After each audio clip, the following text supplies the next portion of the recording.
So good afternoon, everybody, and welcome to our second SABSA Deans and Directors workshop for supervisors and external examiners. We're very excited to have Dr. Puleng Makhoalibe here, who is going to be our host for the session today, and she's going to introduce Ralph Hamann.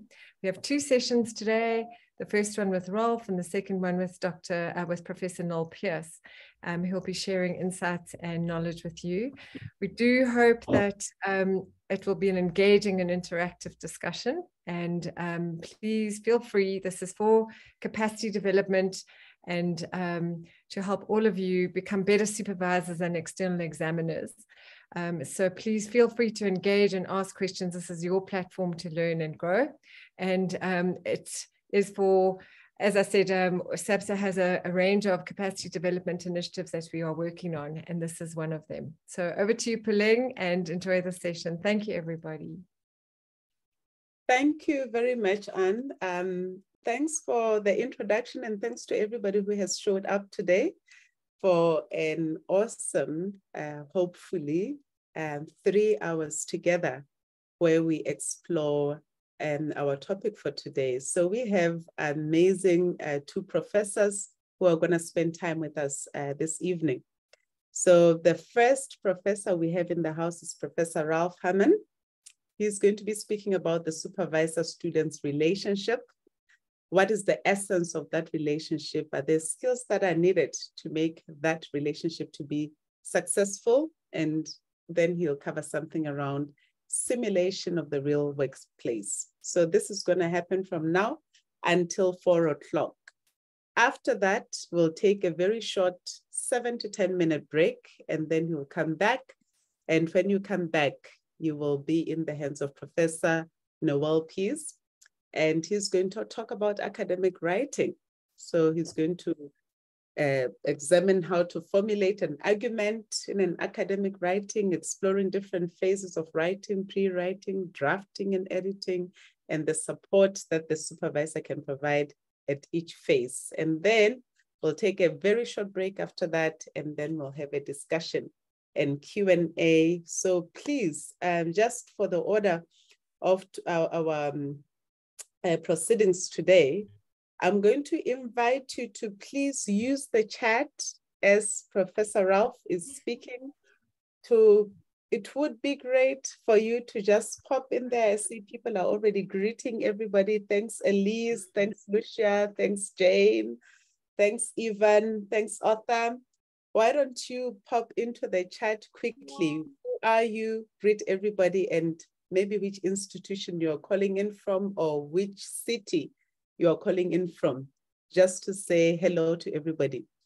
And then as we launch Professor Ralph into the stage, as he presents, you're welcome to please type in your questions in the chat. We will alert Professor Ralph to those questions at the end of his presentations. He might address some of those questions if the time allows. Otherwise, those questions will be addressed in the discussion session at 5 o'clock. So please do capture those questions and allow him to finish his presentation, but capture those questions in the chat. We will make sure that he gets to those questions. So with this, I would like to welcome into the stage Professor Ralph Hamann. To you, sir. Great. Thank you so much, Puleng, and thank you, Anne, also for arranging this together with your team at SABSA. I think this is a wonderful opportunity. It's a great way for us to share some ideas and experience across business management, education, and training and research in this country of ours. So this is really much appreciated that we have this opportunity. And so, as Puleng said, please let's make this an interactive session. Let me know if you have comments, questions. This is a conversation among colleagues. So we all have our views and experiences that I think all of us can also benefit and share in. So I have some slides that I do want to go through as a way to just set a kind of a baseline, as it were. So Anne as I mentioned, I was going to get one of my former students to join, but I'm not sure if she has, right? Sarita, there might have been something that has impeded her participation. So if she does join, maybe you can also just alert me to it so that I can adjust my timing. So let me share my slides. Here we go. You should see this now. Can I just confirm? What are you seeing? Are you seeing the slide or the presenter view? We're seeing the slide. Okay, fantastic. So as mentioned, Sarita was going to join. She was going to give a bit from a supervisor's, a student's perspective, but as mentioned, I think she might have a problem joining for some other reason. So I'm going to launch right in there and start with really a question just to get us all on a similar page and to start thinking about this practice and vocation of supervision, which is something that we all do in our day jobs, and we have varying degrees of enthusiasm for, I suppose. But I do think those of us that are in the room today do see it as an important part of our job and are keen to keep getting better at it. So what does it actually mean? When someone mentions supervision to you, what comes to mind? What is the metaphor or the kind of keyword that comes to mind for you? What is the role that you see yourself playing as a supervisor? Let's kick off with just a couple of keywords that you might come to mind for you. And let's see what you put in the chat. Wonderful. Mentor, mentoring, quite a lot of those, supporting, the leading, guidance. Yeah, fantastic. Overseeing, oversight. Yes. Support academically and sometimes beyond. Yes, that's an interesting point. Where's the boundary between the kind of academic guidance we provide as well as more kind of almost life coaching, isn't it? Sometimes there's all kinds of issues that get put on the table. Reteaching, that's a nice word. Push thinking and looking outside what is seen, interesting. So very much also really encourage creativity perhaps, which isn't always an easy thing to do. So wonderful. Cohesion, yes, I suppose interesting keyword, although I'm not sure cohesion of what. Introducing to the field, absolutely, thanks Obe. Questioning and guiding, yeah, Augustine, I think that's an interesting point to really help the student identify the right questions. Sounding boards, absolutely. So I think one of the things that already comes installing a research app. That's not something that would come to mind to me, but absolutely, who knows? Maybe that can help the student as well. So let's just reflect for a moment on the very many important things that have been mentioned in the chat in response to the question. So absolutely, there is a variety of things that come to mind, right? And so what that also begins to speak to is that the role of a supervisor is very multifaceted. There's not a single activity or kind of objective or role for that matter. Some of you will know that there's also a literature on things like supervisory styles, right? Some people are more hands-on, some are more hands-off, some are more product-oriented, some are more process-oriented. And so there has been a bit of a literature in the literature on higher education that speaks to the different styles or approaches that students, supervisors might take. I'm not going to give a review of that literature. It's something that, I'm sure many of you have come across already. People talk about it, perhaps also in your university systems. What I would like to just mention though is that one common way of thinking about this, and this is from a paper about 20 years ago by an academic called Gür, focuses here on, Anne, do you want to go now or shall I finish the slide? No, Sarita's on the call. Okay. So there's clearly some people would say, well, some supervisors are a bit more hands-on, more directly involved in the key steps of the research process, and others are a little bit less so. And I think what some of the literature that I've been mentioning has highlighted is that, of course, it doesn't matter only what the supervisor does or does not do, but the relationship between the supervisor's approach and perhaps the position, or predisposition or proclivities of the student. So there's a kind of a 2x2 that the Guru has recommended, which is that clearly, whether or not the supervisor is hands-on or not, also corresponds and interacts with the student's approach or status. Is she or he or they dependent on the supervisor for guidance? Perhaps has not got a lot of aptitude for independent work, or perhaps has little prior training. Some of these things might play a role. Or on the other hand, are they fairly autonomous, self-directed, and already know quite a bit about the process? So clearly, if the student is dependent, then it would be appropriate to be a little bit more hands-on as a supervisor. And I'm not exactly sure why GER refers to a hands-off approach in that kind of circumstance as benign neglect. I do think if the student needs support, then you probably need to be a little bit more hands-on to make sure that the student gets on track. Clearly, if the student is fairly autonomous and self-directed, then a very hands-on approach could be perceived as maybe quite intrusive, perhaps, and there's a possibility there for some conflict.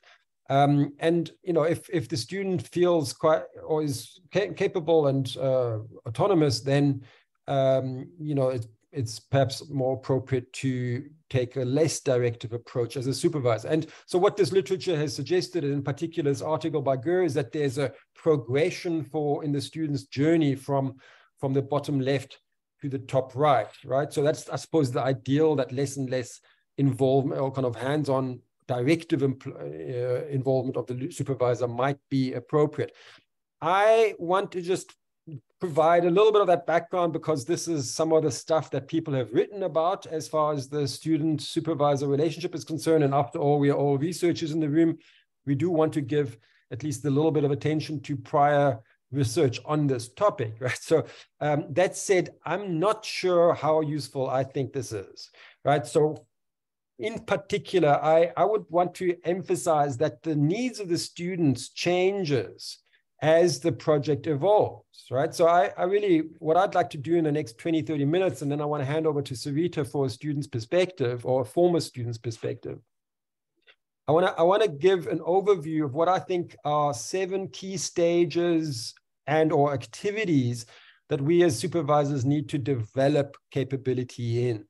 And those are as follows, right? So we want to develop scholarly expertise. We want to engage in effective matchmaking between student and supervisor. We want to agree on mutual commitments. I think these things are pretty clear. I will talk to co-creating the research framework or proposal, supporting the field work, giving feedback on writing, which of course cuts across the whole process, yes. And then at the end, very important role for the supervisor that we sometimes appreciate is managing the examination process. So those are the kind of 7 things I want to quickly talk to. And as mentioned, I'll then hand over to Sarita. And just let me know if there's anything that I need to stop or, Puleng, if there's an important question that you'd like me to address before continuing. Okay. So the first point, right, developing scholarly expertise. So you'll see that this is an activity that commences way before we even start considering supervision or talking to prospective students. Because the question that I want to put to you here this afternoon, the first one is, can I supervise if I'm not conversant in the themes, theories, and methods used by the student? And clearly the answer to that is mostly a no, right? So what I'm trying to highlight is to be a good supervisor, we need to be good researchers. And that of course takes a fair amount of time, energy, and commitment. And relatedly, I think a very important aspect of this is, can I give feedback? I mean, I think we can take for granted that all of us in the room understand feedback to be a primary purpose of supervision. Can I give effective feedback if I myself don't routinely receive feedback? And I would put it to you that the answer to that question also is no. So, we need, as supervisors, we should be continuously engaging in scholarly work that is doing our own research, participating in conferences, submitting to journals, and so on. One of the main roles that I see myself playing as a supervisor is to help the student deal with critical feedback. And I'm talking about the supervisors, in other words, my feedback to the student, perhaps other academics in the process, for example, when proposals need to be presented and defended in the master's or PhD program. And of course, particularly when the examiners submit their reports. And in case this is relevant, if someone wants to then publish in the academic literature, then of course the reviewers, the journal reviewers, yes. And it's a very difficult thing to receive critical feedback. Most of us in the room will know this. And it just takes a bit of practice and maybe some coaching and help to not take it too personally and to maintain a kind of positive stance to our work when we receive critical feedback. And that is a really big part of my work and as a supervisor. And I think it helps to do that when we also ourselves receive critical feedback and we know what it's like. And of course, it also shapes our ability to give feedback that is not destructive, right? Of course, the important thing as supervisors is to give constructive feedback, and it helps to be receiving feedback ourselves to do so. So the second point actually relates to the same question. Can I supervise if I'm not conversant in the themes, theories, and methods used by the students or likely used by the student? And the answer to the question is no. So, the first thing I do if a student approaches me for possible supervision, in other words, a prospective supervisee, we have quite a frank conversation to ascertain whether I am the right supervisor for that student. Do we have similar expectations for the project outcomes? So I know that some of you in the room will be focusing on master supervision this afternoon, but especially for PhD supervision, if the student has absolutely no interest in contributing to the scholarly literature, and part of that is also to write at least one academic article, then most of the time I say to that applicant, I say, I'm not the right supervisor for you, because that is what I consider to be the outcome of a PhD or the aspiration for a PhD. And so, you might want to look for a different supervisor, because not all supervisors have that kind of expectation for a PhD. And even in a master's project, we want to make sure that we have a similar set of expectations about the ambition. And then as mentioned, theory and methods, there needs to be strong alignment. I will not supervise something that is in a field where I have, no prior exposure to. And I think that's particularly important for the methods, because methods do involve quite a lot of tacit knowledge that comes from experience. And if I haven't done a study in a certain method before, then sometimes I will take a student on, but then I always try to make sure that there are other people, either as co-supervisors or in the, the research team, that can help us with some of the nuance and the detail of that method. So often, to be honest, I say to students, listen, thanks very much for exploring this possibility, but I don't think I'm the right person for you. And so what I would then do is say, listen, here's 2 or 3 or 4 people that I think might be better fit for you. Number 3, so I'm going to go quite quickly unless people stop me, because I do want to hand over to Sarita, and then we can maybe have 10 minutes at the end, even before we hand over for the 4 o'clock session. So the next step is quite obvious. I think all of us do know this, but it does help to emphasize it's important. We need to, at the outset, agree mutual commitments and expectations. We need to ask questions like, what are we trying to achieve with this project? Do you want to get published? Even as a master's student, we do talk about that generally, because It shapes the kind of research proposal we write. What do I expect from the student, including in particular time-based commitments? When is the preliminary literature review done? When is the draft proposal done? And so on. And often those things are also circumscribed or if not determined by the program directors, right? So I generally just align with those expectations. But it also should include conversation around what the student expects from me as a supervisor. So I don't know exactly what your university does as far as this commitment contracting process is concerned. But in our system, we have a fairly comprehensive process to establish a memorandum of understanding at the beginning of every year of a supervision process. So I'm going to show you just some screenshots from that online MOU process. This is, in fact, one that I just did this morning, so it was fresh in my memory. Here you can see the various aspects of what the MOU agreement entails. And I just want to highlight two of the more important ones. So the first is, the supervisor expectations and commitments. So what do I expect as a supervisor? Don't bother about the detail in the text boxes here. That's probably too small for you to read. But I just extracted here in the black text box. What I wrote this morning is, I expect the student to provide me with regular updates, preferably every 2 weeks, fortnightly.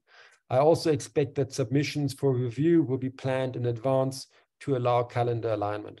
So this is a fairly standard set of expectations. If there was one thing I would recommend right now for you to consider doing, is to tell your students that every 2 weeks at least, if not every week, they need to send you an email to tell you how they're doing, how the week was for them, even if they have to tell you that they did nothing. And that's really important, because in some ways it does a couple of things. It maintains accountability to the process and commitments, but also it keeps you in the loop, right? So that that there might be some issues where the student is struggling to find time or is stuck on something. And so you basically get alerted to a problem before it becomes a bad problem. Second little extract I want to highlight here is, I wrote into this MOU this morning, I will respond to email communication and short document submissions within 1 week. So that's a commitment. Sorry, Anne, will you mute some of the people that haven't muted their mics? Is that okay, Anne? Yeah, thanks. So here under supervisors' commitments, I think it's important that I then also clarify to the student that, they can expect a response within a week or so.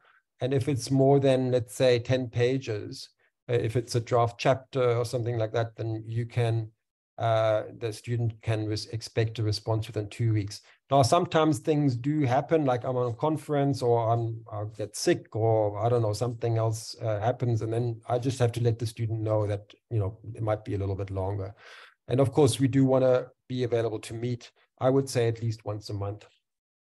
Here's also in the MOU, there's expectations and plans for the students. I'm not going to go into the detail, but in the second box, what you'll see here is that the student has clearly indicated the dates by which she is going to submit to the program, things like a draft proposal and so on. But then she also indicates when she's going to send me a draft version.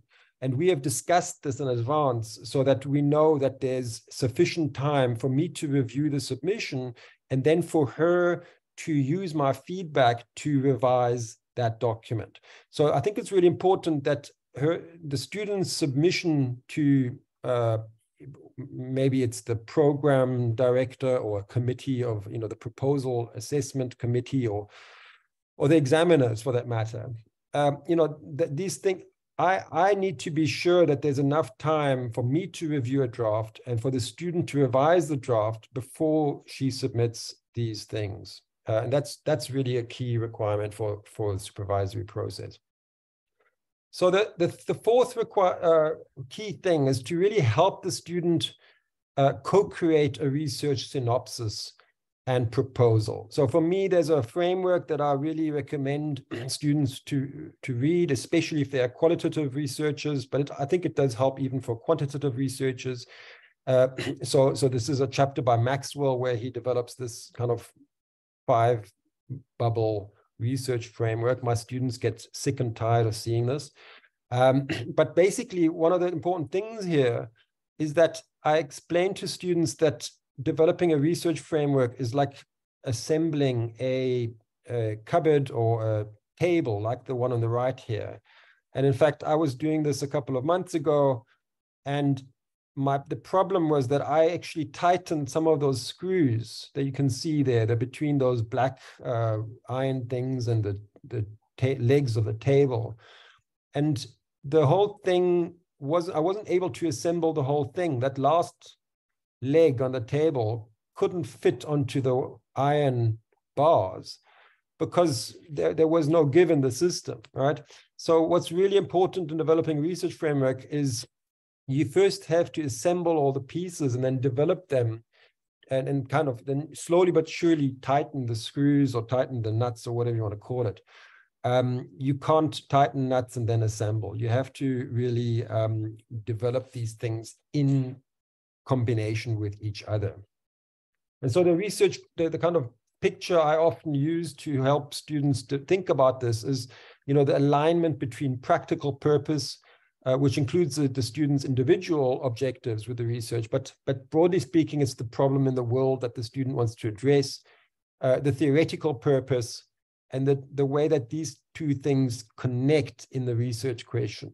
And then the research question needs to be, also responding to, but also can then be studied or answered in a particular research setting, and of course, using particular methods in terms of sampling, data collection, and analysis. And so the key thing here is that these things have to hang together. So as supervisor, I want to help the student really fill each of these 5 boxes, so to speak, slowly but surely as we go along, right? We don't say, okay, we're going to determine one of these things and then everything else has to fit around it. We kind of build the whole thing in unison.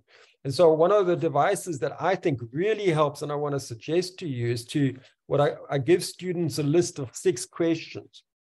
And I say to them, sometimes I say to them, just answer each question with 1 sentence. And what that does, it gives you 1 paragraph that is like a snapshot of what this project looks like right now. And of course, it will change. It has to change.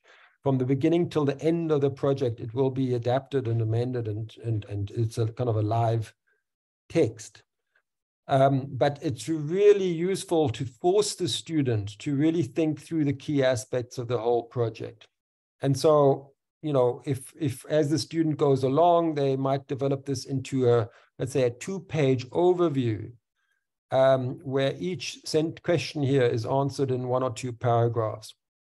And essentially the proposal is responding to exactly the same questions, but with a little bit more text to it. So in our system, we actually ask students to write quite short proposals, or at least submit short proposals to the program director. And then you could say something like, well, give me 1 or perhaps 2 or 3 pages on some of these questions, and you're already very close to a proposal document. Good. So let me go to the 5th factor, and I want to talk about supporting the field work. So ideally, I do try to support field work, especially if it is in context that I don't know personally. So here's one of my students. She did field work with small-scale traders and entrepreneurs in the north of Kenya. I had no idea what that part of the world looked like or what these people were doing. So I went up there for a week to join in this field work. And it was very important. I needed to do that in order to give good feedback on the draft thesis and on the findings and so on. So sometimes also as a supervisor, we are able to support students in, maybe getting, organizing workshops, or ensuring that we have some conversation with some practitioners around the topic of the student's work. Here's an example of a recent project where with a bunch of students, with 2 students and a bunch of colleagues in Nigeria and elsewhere, we were studying COVID responses by companies. And so we arranged an online discussion with the United Nations Global Compact, local networks in 4 countries in Africa. And it was a really nice opportunity to just share some emerging findings and get some initial feedback from practitioners. And in some ways, that's a validation exercise, right? To clarify whether it makes sense to people that actually, engage with this stuff on a day-by-day basis.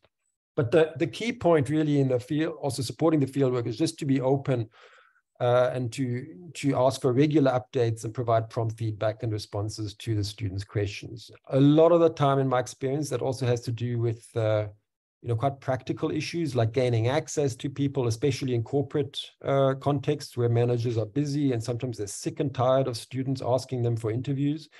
So that is a big issue that perhaps we can talk about in the Q&A if that's something that you want to talk a bit more about.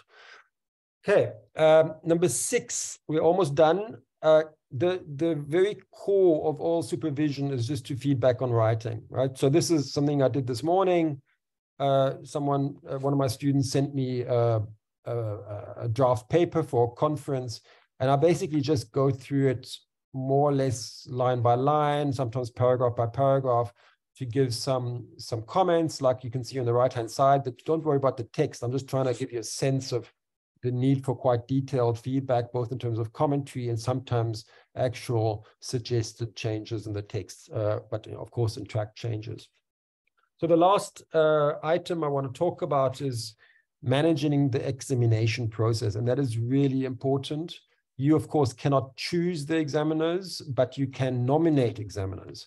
And so it's really important to manage that process as a supervisor and to kind of anticipate that. And that starts from the very beginning. And so I talk to the students at the beginning of a project about the kind of examiners they might anticipate having, because those examiners are the most crucial audience for the work of the student, of the text that they're going to submit, the research report or the thesis or whatever you want to call it. And so part of that then is to, as I say, carefully and diligently nominate examiners. And in our system, I don't know exactly what it's like in your university, but in our system, we get to nominate examiners, and then the examination committee either accepts those nominations or not. And so it's important to be quite careful to understand the committee's expectations. For example, in our system for masters, we need 2 examiners. They need to be from outside the university, and it would also helps to have a kind of someone outside South Africa. In a PhD, we need 3 examiners, 2 of whom need to be outside South Africa or internationally active, and all of whom need to publish in respected journals on the topic of the thesis. So this is just a little example of one examiner that the way that I would then nominate just one of the examiners. I explain why that person is relevant for the project. I list some of the relevant references. And then, so this is for a PhD, and I would then do that for the other 2 examiners as well. And importantly, each of these people that I've nominated, I have asked them whether they are keen to do this. And then they've, confirmed that they are willing to do it, which then means that the committee is more likely to take them on. The last point here is I just want to end off, I suppose, to reiterate the important role we play as supervisors in helping students respond effectively to examiners' reports, in other words, with critical feedback. So in our system, what students need to do, and I think this should be done regardless of the kind of formal expectations, is that each review comment or examiner's comment should have a clear response by the student in terms of how he or they respond to that comment. And so what I normally discuss with the student is before they even start changing the thesis, they develop a draft version of that response document where they explain how they understand the comment and how they plan to respond, and how they, whether or not and in what way they want to revise the thesis. And then I talk to the student about that. I provide them written comments on that draft. So here's an example, just in terms of, some of the detail to which the student talks about her suggested response. And then I give a little bit of feedback on some of those suggestions from the student. That really helps clarify how the student can go forward with the revision process. So I think that was it. These are the 7 things I spoke to in terms of the key activities of us that we should develop capability and diligence in. But really the key thing that underlies all of this is a continuous, a willingness and ability to continuously be available to the student if she or he needs it, and to respond to feedback and so on in a way that kind of responds to the needs at that particular point in time for that particular student.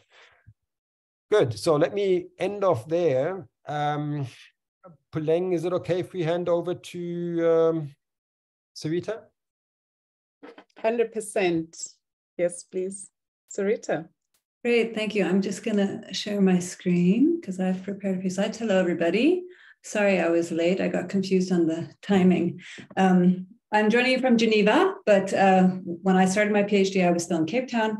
And Ralph asked me to give my perspective as a student, also because I've actually sort of given a talk to the PhD students at the GSB around managing their supervisors. So I've kind of taken some of my slides from that. But first off, this is sometimes how the student feels, right? And I've spoken to a lot of PhD students, and they complain about their supervisors. They talk about how they're not helping, how they're not responsive. And so the objective is obviously to avoid this. Just quickly, my own PhD journey, it took a long time, 6 years, of which 5.5, I felt kind of lost. I changed my question, my whole research lens, and I also shifted supervisor. So Ralph, when I first asked him, he said no. I don't know if he really remembers that or not, but I asked him, he was busy. And so he recommended me to go with somebody else, which I did. But then about 2 years into the project, Ralph was the research director. And I think that then he realized that some of those questions around the research and the topic and the methods and everything, and maybe also the fact that my supervisor maybe was not quite as well versed in it. So then he became my co-supervisor. And then actually my first supervisor ended up leaving the GSB and kind of went AWOL. And so then luckily I had Ralph. So in the end, the last couple of years, it was just Ralph and I together. As many of your students will happen, lots of things about life get in the way. And so, yeah, so my PhD took longer than I kind of expected, but so that's what happens, right? So it's not that big of a deal. I just wanted to share, though, something that really helped me in the very last year and a half, which was kind of these mindset shifts. And the reason I share this with you is because I share it now with 2 students that I've supervised and other PhD students. And I think it could be helpful if you share it with your students. That for me, I had to really shift from thinking that it was a burden to thinking that it was my own self-care. And that enabled me to spend more time on it, to want to spend time on it. And it was really just a framing in my head. The second was this whole fear that you always think you're an imposter. And at one stage, I kind of realized, Ralph actually told me, you can do anything. There's many ways to write a thesis. And then I was like, okay, well, let me be innovative. And that kind of helped me also just to get over this fear factor. And then the last was, it's not my supervisor who's going to hold me accountable. It has to be me. And that was a really important one. And so then I kind of put things into place with the help of Ralph, with his suggestions to try and find ways to hold myself accountable, which I'll talk about at the very end. But I think the first thing was that I realized that I had to show my supervisor that I was worth the effort. And my brother's a scholar and he's a professor as well. And this idea that, your supervisor is there to help you all the time. And, they're so consumed with your thesis. Well, no, they're not. Only you are, right? So I think that was something that I really realized. And I wanted to put my best foot forward. And I think that it's important that the students recognize that. But when I've told students this after having finished a PhD, I have to admit I was surprised by some of their responses, that they felt like, okay, no, but I'm paying for this and my supervisor agreed to it, so they should be really engaged. And I was like, look, they're doing you a favor by supervising you. So I think that's how you can get that message across, not in a mean way, but just sort of in a way that the student is comprehensive of the fact that you've got a million things that you're doing. And yes, you want to help them, but they also have to step up, and ultimately it's up to them. I think that's just an important message, because that for me was really important to know that. And I see how busy Ralph is, and I know how much he does and how many students he manages. So I was really conscious of not wanting to waste his time. And so really preparing for sessions. And he kind of made me prepare also, so thinking about like, okay, what are we going to be talking about? And so I think that was also important. And now that I'm actually supervising 2 master's students, I've told them a lot of the things that he's taught me about having these weekly updates or biweekly updates, making sure that the questions that they have are very clear to me. So this is about promoting this mutual accountability where obviously the MOU is one thing, and being very clear about what I'm going to do and what he's going to do in the MOU. But what I thought was useful was, and what Ralph really showed interest in, was new findings that I had and new ideas, new literature. So I would share those little tidbits, and then what I would do is ask specific questions around it, so that it was very clear what I expected him to reply to. So I would put it like in bold, and I would say, okay, blah, blah, blah, blah, blah, I found this. What do you think about that? And so that facilitated it for him to reply quickly. So if you can sort of get into a mode with your students of communicating effectively. And I found, Ralph and I didn't even have regular meetings, especially after I moved to Geneva. We met 2 or 3 times a year, only when it was necessary. Otherwise, a lot was by email communication, but it worked because it was very pointed and to the point as to what we needed to be communicating about. So I tried to be very consistent in that. And then if he didn't follow up or didn't feedback quickly enough, I followed up. And I said, hey, I hope you saw my email. And then he would follow up. So I think that that's also giving your students permission to follow up with you is important. Like right now, one of my students was asking me if it's okay to communicate on WhatsApp and this and that, or whatever. I think that you need to, as a supervisor, perhaps let the student know what's okay and what's not okay, because there's so many different ways to communicate now that's really important.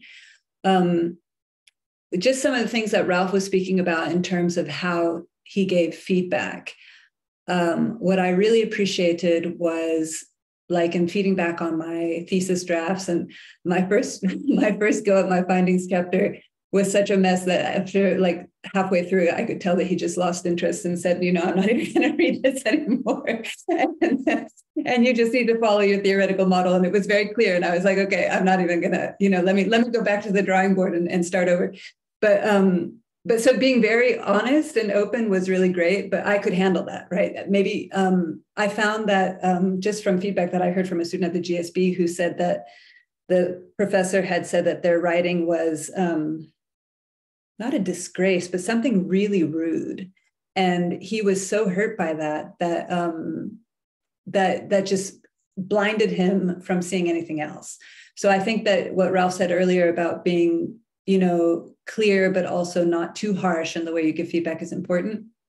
What I did appreciate was that it wasn't always directed. It wasn't like you have to do this. It was more, I would recommend this, I would suggest this, you might consider this, so that it wasn't as if he was dictating to me what I needed to do, but giving me options as to what I could potentially do. And what I appreciated, especially at the very end, I remember, Ralph, when I was nearly done, I finished my discussions chapter and I had added in, he said, well, maybe since you changed it into sort of 3 sub-points under this, what do you call it? Not recommendation, but recommended future directions or something like that.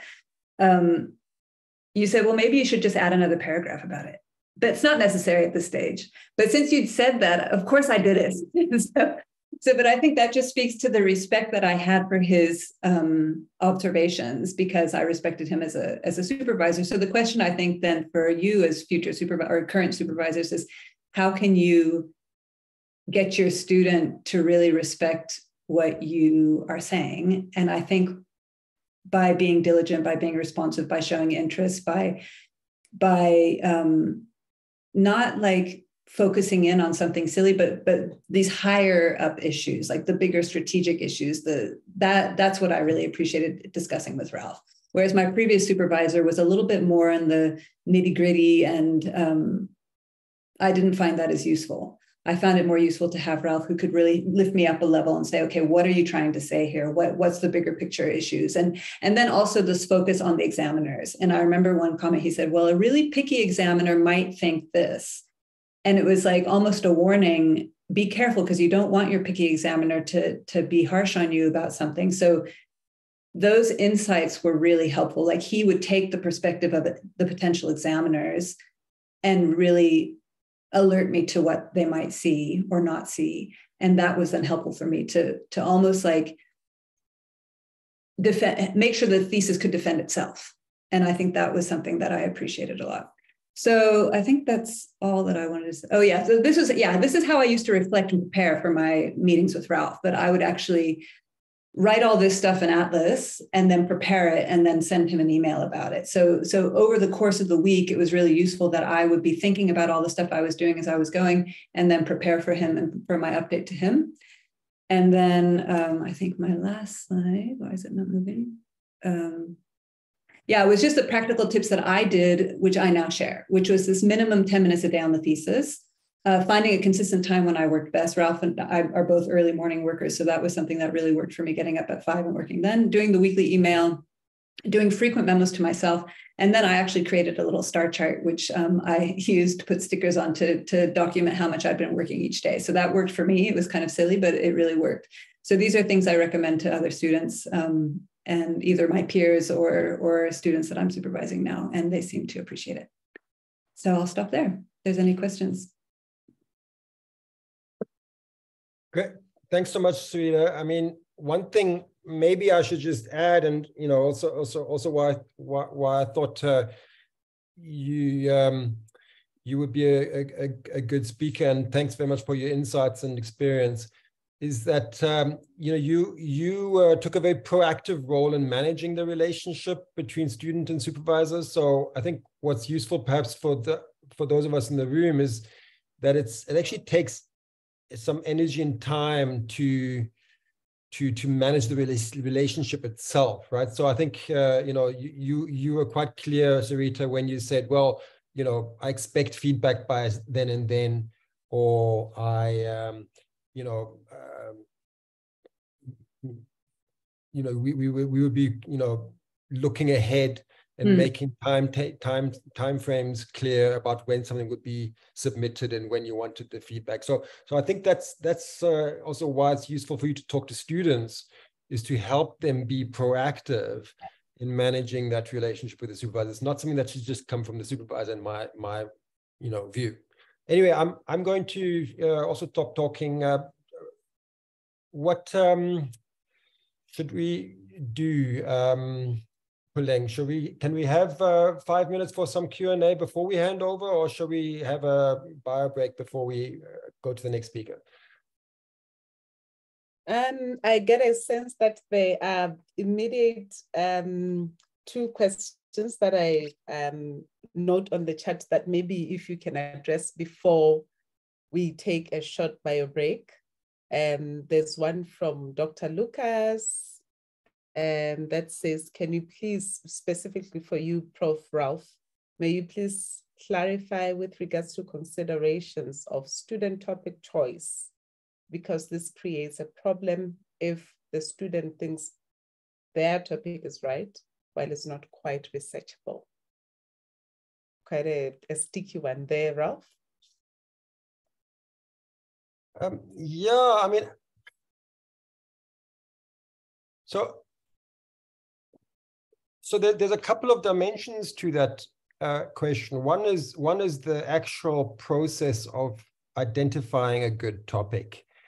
And then a second dimension to the question is that what happens when there's disagreement between supervisor and student? So Lucas, your question is quite multifaceted and quite rich in that regard. So identifying a topic, and Anne, correct me if I'm wrong, there are probably some other sessions during this week which are more specifically about this issue of identifying a good topic. But I think that's basically a competence that we develop as supervisors, because as I said in my inputs earlier in the beginning, we need to be good researchers to be good supervisors. And if we are good researchers, then we will have some competence and experience in defining a research topic. And so it's important that we have some confidence in that ability, and hopefully the student would recognize that competence and confidence. Now, let's assume for a moment that we do have that competence, and a student does not recognize that competence and is basically adamant about going a path that you would not recommend. So that is a really, I think it's an important question, very tricky. I mean, ideally it wouldn't come to that. And to be honest, I haven't had that experience for the last, I don't think I've hardly ever had that experience, because, we need to go through quite a careful process of selecting students. And, for example, when they apply to the program, both in the case of our MPhil program and in our PhD program, they need to include a very preliminary proposal, right? So at that point, we can probably weed out the students that are very far away from being able to identify a researchable project, right? So Lucas, that's probably the main suggestion, is to be particularly diligent in the student selection process, because you want to avoid having someone go off on a tangent. I mean, we unfortunately have had events where the supervisor and the student really cannot, agree on a way forward. Sometimes it's just the fit. The fit has eroded, or the trust has broken down, and sometimes that can be salvaged by sometimes getting a third party on board, a co-supervisor perhaps. And sometimes it has happened in our system that we've actually just changed supervisor, and that has, at least some of the time, that has been the way forward. So I think I'll leave it at that. That was quite a big question, but hopefully there's been some suggestions and response. I can see that there are a few more. Some are questions, some are comments, and I think we'll take the opportunity during the break, even one that has just come through again from Puleng. So we'll take an opportunity during the break just to consolidate the key questions that have come out for our discussions from 5 o'clock to 6 o'clock. So maybe it's a good idea to take a short bio break and let everybody get some coffee and walk away from the screen for 7 minutes. And then we come back and reconvene at 5 minutes after the hour, depending in which country you're calling in from. So why don't we see you in 7 minutes? So 5 minutes after the hour. If you're in South Africa, that's 5 minutes after 4. And get ready for the next part. And then we'll have a discussion that incorporates all the questions. So if you still have some questions lingering, feel free to type them in the chat. We'll incorporate them in the discussion at 5 to 6. And we start our new session right here. We have Professor Noel, who's going to speak to us about academic writing. So his session is really going to show us how to formulate an argument in academic writing, explore different phases of writing, pre-writing, drafting, editing. I can't wait for this session myself. and also the support that you can get from your supervisor at each and every one of these phases. So let us give a round of applause and a warm welcome to Professor Noel. Please. Thank you very much, Puleng. I'm not sure how you wanted people to give a round welcome of applause, but I see some virtual reactions if you're not on camera. If you're on camera, you could do something like that. But now Ralph didn't get one, nor did Sarita. Thank you very much, Puleng. Right, I also recognize some people that have joined that I think were in the session last year where I presented a similar, or 2 years ago, in fact, where I presented a similar topic. So I've taken that and I've done a bit of reworking of that. But I also wanted to, just at the start, make a couple of links to what my topic's about compared to what Ralph introduced to us. And Ralph, in the beginning, you spoke about different supervision roles and styles. And I think part of what you touched on is being hands-on versus hands-off. And I'm hoping that as we talk about academic writing and the different phases, we can integrate that. In what way do you become more hands-on? When do you become more hands-on? When do you become far more detailed in the kind of feedback you give? When is it more hands-off and big picture focused, for example?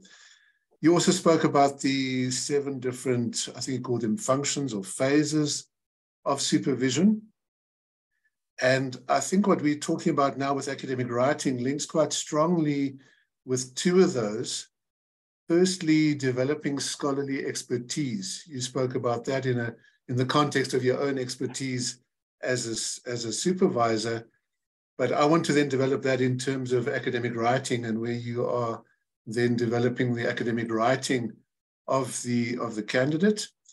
And then related to that, I think is your 6th point, which was about giving feedback and supporting the student in doing that. So those are just some of the notes that I made that I think we can just draw that connection, and maybe this is something, Puleng, in the discussion after this that we can just pull through more strongly as well, is that when we talk about academic writing, when we understand the experience of students who are going through various phases of academic writing, how then do we support? In what way are we more hands-on or hands-off? And how then do we give that feedback, and how do we develop them in their scholarly ability to write? So with that, I want to share my presentation with you and put that into presentation mode. Okay, I think you should be able to see that now. And so just to acknowledge, there has been some work done previously at Rhodes University that I've built on, in particular Chrissy Bowie and Sue McKenna, who heads up our Center for Postgraduate Research at Rhodes University. So I've taken some of the ideas and developed that further in this session. And where I want to start is some of the research that they cited when they spoke to our class, our students. In particular, our MBAs initially, but then we've also introduced this idea to other students at a Masters of Commerce, as well as our PhD candidates. And on the left, they talk about this common sense view of writing and what writing is really about, and what the emphasis or the focus should be upon. And often, I think students also have these perceptions, but often as supervisors, we have this idea that good writing is firstly about being able to write well technically. It's about the spelling, it's about the grammar, it's about the punctuation. And we build on that second assumption that, well then, if you're writing in a language that's not your home language, that becomes even more challenging for you, because it's harder then to get the spelling, grammar, punctuation correct. Although I suppose nowadays Grammarly can help with that, right? And hopefully not ChatGPT. Maybe that's another topic for another day. So that's the one set of assumptions we have about what makes for good writing, is that it's about the technicalities. It's a language issue. And that secondly, or the third point there, is that if you can speak, then you should be able to write. And in fact, what the research has shown is that these are really incorrect.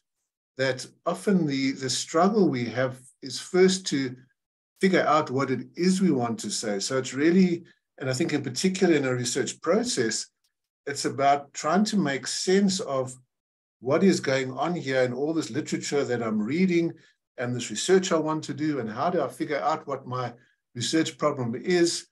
And it's a very messy, complex field that I'm working in that I need to try and make some sense of. And so maybe the last thing I want to think about is the punctuation in the writing and that sort of level of technicality. I first got to figure out what it is I want to say. And then secondly, this assumption that if I can talk about it, then I'm able to write about it. And we find that writing is actually very different to speaking.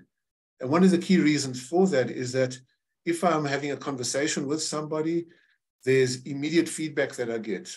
It might be verbal feedback, they might interject, they might make some sort of comments, but it's also their nonverbal feedback, just in terms of facial expression and other nonverbal cues. And so straight away, I can then interact with the speaker, with the listener, and I can adjust what I'm saying, or I can amend what I'm saying because I'm getting that kind of feedback. Whereas when I write, I don't have that context. I don't have the immediacy of feedback from a reader. And I then have to set up the context so it's self-explanatory for the reader. And often this is where I think the feedback from the supervisor helps, as they put themselves, as Ralph referred to, for example, in the role of an examiner, or what an examiner might have to say about this. And I think, Sarita, you made some reference to that as well. So as we put ourselves in the shoes of supervisors, readers, examiners, what would they say? And so in our writing, we then want to start to anticipate what it is that someone might ask. And what I often say to my students is that your job as you write, as we go through various drafts, and there will be a number of drafts, as you do that, your role is to silence me. And my voice will be evident when you get feedback, in the kind of way in which Ralph demonstrated that, with reviewer comments, with some track changes, and probably in the beginning, more reviewer comments than track changes. But ultimately, you're trying to silence me, because in the end, it should be a document that's clear, that I haven't got any questions about, I haven't got any comments about, and then we know that it's ready for going on to examination.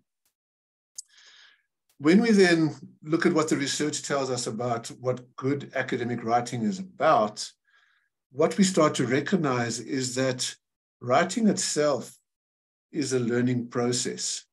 So often students, and in particular when they've got an assignment, they will do their reading, they've got a deadline, they might do an all-nighter to try and produce the assignment by the deadline. And they're often challenged in writing that because they think, well, I've read everything. All I have to do is to write it down. But when they try and write it down, it's hard because the writing process is a learning process.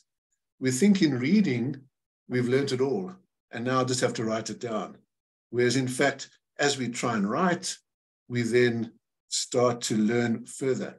And so the key message there is we need to start to write earlier rather than later, as soon as possible. In fact, the moment we have a particular task, we can write something about it. If I've got a research topic in mind, I can write something about it, even without having read anything. Because then when I read about it, I will start to engage with the readings in a more active way and see what my first thoughts were, whether they're correct or not in connection with that. And so what we've also learned from the research is that writing is then a three-stage process, and that process looks as follows. There's a pre-writing phase, and this is really where the student is trying to find their own voice, trying to figure out what it is that they want to say, trying to figure out what their research problem is, as an example. Once they've started to figure that out, then there's a drafting and maybe it should be drafting and redrafting and redrafting and redrafting, right? And there's often many submissions of a piece of work to the supervisor and further feedback that they receive that they need to respond to. So it's this number of iterations. I often tell my students that you've got to remember that when you're doing a coursework program like an MBA, when you have an assignment and it's due, it's handed in, you next get the result of that and maybe some feedback on that. When it comes to your research project, it's a bit different. It's almost like you're throwing a boomerang. It's going to come back to you. You have to throw it again and again and again. It's this iterative process, and students often struggle with that. And then thirdly, once we've done this drafting, we can then go into the editing phase, which is that polishing phase, which is, yes, if we go back to what we said earlier about writing being about spelling, grammar, and punctuation, at some point we need to get that right, but we can't have that in our minds in the beginning when we're still trying to figure out what we want to say. So at the end, once we've figured it out, once we've got a clear line of argument that we're developing, once our writing is developing, then we can polish up the spelling, grammar, and punctuation towards the end. So those are the three phases. And what I want to do now is just to unpack that and talk about each of those in a bit more detail. And so firstly, as a summary then, pre-writing, we first write for ourselves. We then, as supervisors, need to give students both the space, but I think also the tools for them to write for themselves, to figure out what they want to say. And I think the way in which we interact and engage with our students in that stage is very different then to when they're starting to draft and redraft. So once they've figured out what they want to say, then they can move into writing for others when they've figured out what it is they want to say. And this is where the imaginary conversation takes place. And I think the key shift when we go from pre-writing to drafting is that third, or that last bullet point there about I have to now put these ideas into a sequence. I have to develop a linear argument. I need to make sure my argument is then logical, the sequence makes sense, and I then need to flesh that out in terms of the sequence of the claims that I'm making that build this argument. And then the final stage, the editing. So as we look at pre-writing, what I want to do is talk about a number of different tools, resources that we can make use of as supervisors to help our students to figure out what it is that they want to say. And this is really a creative space that we want to put them in. Sarita, I remember your point about Ralph saying, be innovative. It's okay to be innovative. And maybe this is one way in which we encourage our students to be creative, to think outside the box, to think about original perspectives of things, create that space for them where the only reader initially might well be the writer of the text. And so maybe at the start, the supervisor should simply be having a conversation with the student about what their thinking is and what they've been writing about using various tools of writing. So the space to develop your own writing or voice is what we're trying to create for the student so they can creatively engage with different issues, different concepts, different theories, picking up an idea, seeing if it works or not, discarding it, picking up another idea, thinking about that, maybe this is more appropriate, having a conversation with the supervisor, after that, discarding that, finding something else, and eventually settling on something that they can take forward. If we look at this phase of pre-writing, there's various tasks that you can see listed there. Some of them are probably quite familiar to you. The one is the idea of free writing, and maybe the most well-known form of that is the Pomodoros, where we simply have people in a room where it's quiet and there's no distraction and there's a timer and they just got to write for a length of time. Now, the Pomodoros is quite a lengthy period of time. On the other hand, we can also encourage our students to do very short pieces of free writing. 5 minutes, 7 minutes, use a timer for that length of time. And as they start to think of what they're doing in that way, I think again, Sarita, you made the point about make sure you spend at least 10 minutes a day on your research. It's not about trying to block out hours at a time. Yes, sometimes we do need that, but we can find these moments here and there, these 5 minutes, 7 minutes, 10 minutes, where we write freely. And when the time stops, we stop writing. What will happen is we continue to think about what it is we wrote down. And so the thoughts continue, as opposed to I set aside several hours, and as I start writing, sorry, I hit a blank wall and lose my voice.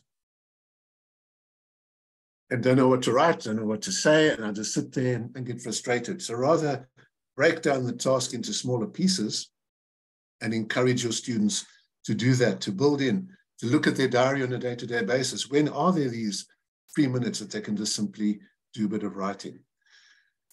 Secondly, there is the idea of keeping a research journal, the idea of memoing about my own experience, of being reflexive about what is happening to me as I go through this research and how my position is changing in relation to what I'm researching.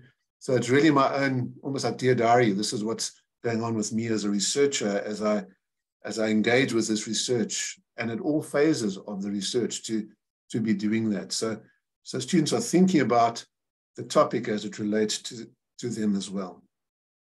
I want to talk briefly and show more detail on a reading journal shortly.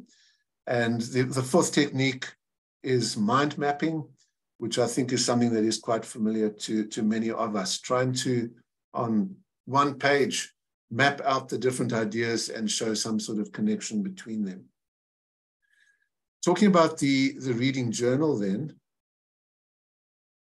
what many students do when they read is, well, they might print out the article and then underline keywords, or even in a PDF format, there might be all sorts of underlining. They might copy out key quotes. They might make notes in the margins or put all sorts of comments on the PDF document. They might write summaries. And often the preoccupation in engaging with the reading is to try and remember, or maybe to try and understand, but to be able to recall what you read. And if we think about the Bloom's taxonomy and the kind of level of cognitive tasks that we're expecting students to engage in as researchers, it's very much at the top end of that continuum. It's about synthesis, it's about critical evaluation. That's what we want to emphasize.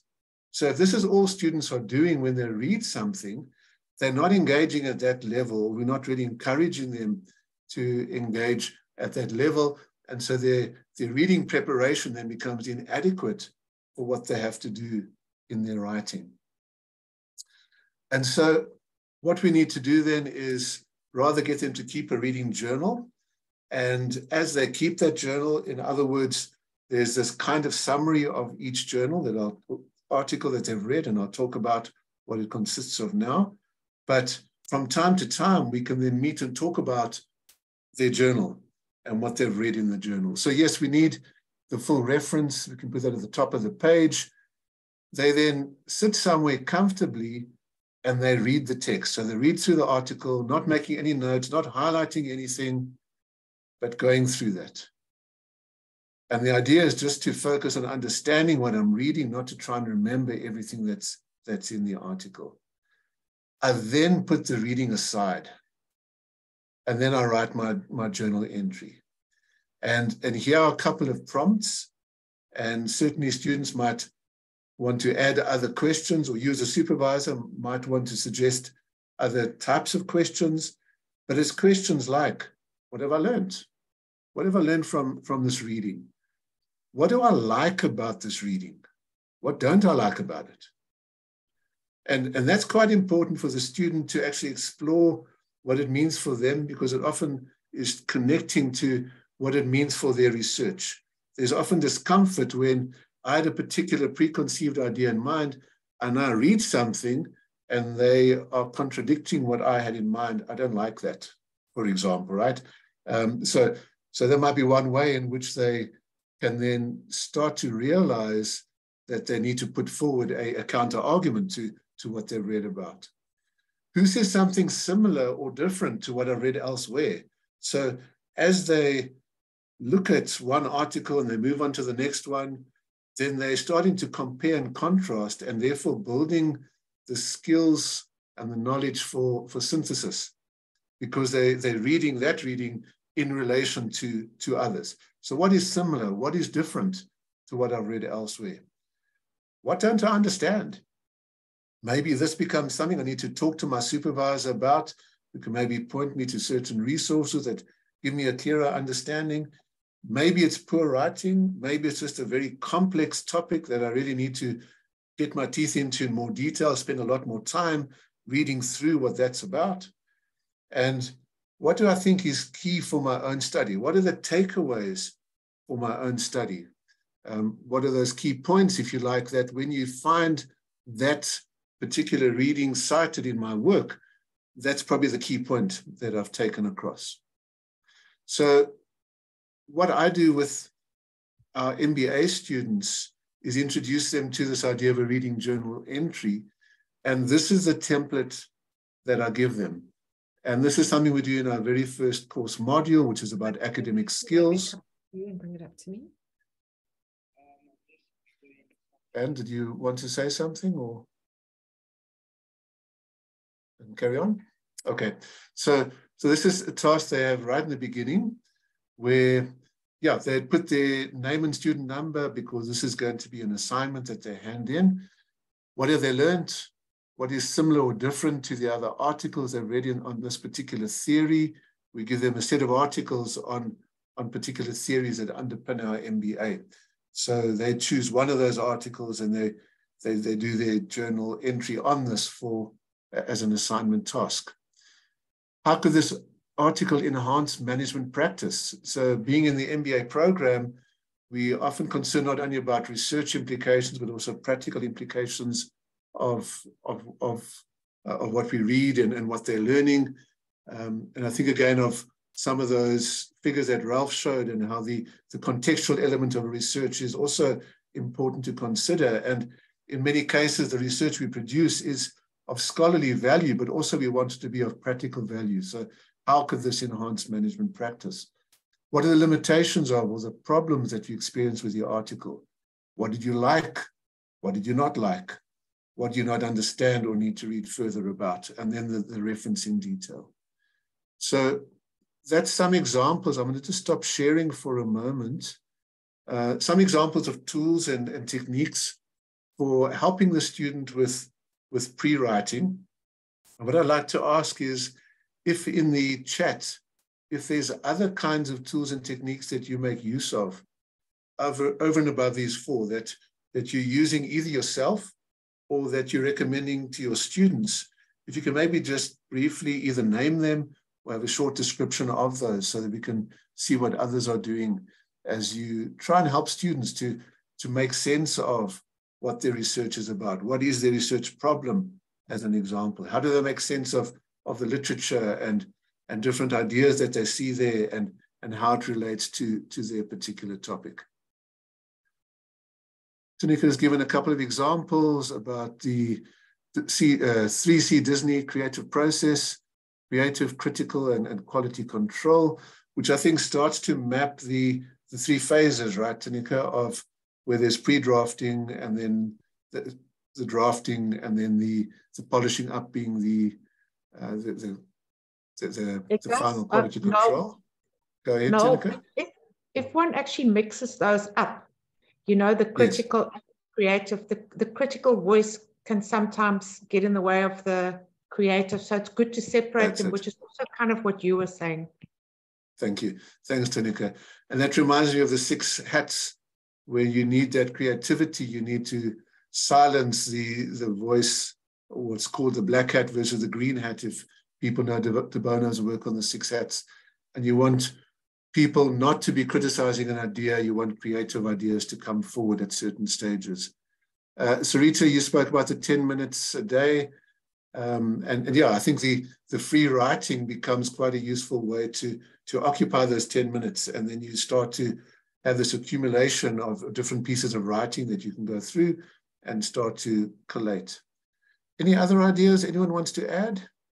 Tanika, you've had some more. Visualization, Augustine, using a rich picture format, sort of like a mind map kind of idea. Augustine, you want to comment further on that?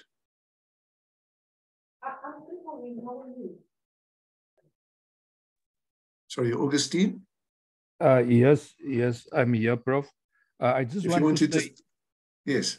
Yeah, I just want to say sometimes if with the contrasting of arguments and different perspectives and different viewpoints on given topics, sometimes there's a bit of a confusion and contradiction coming in there.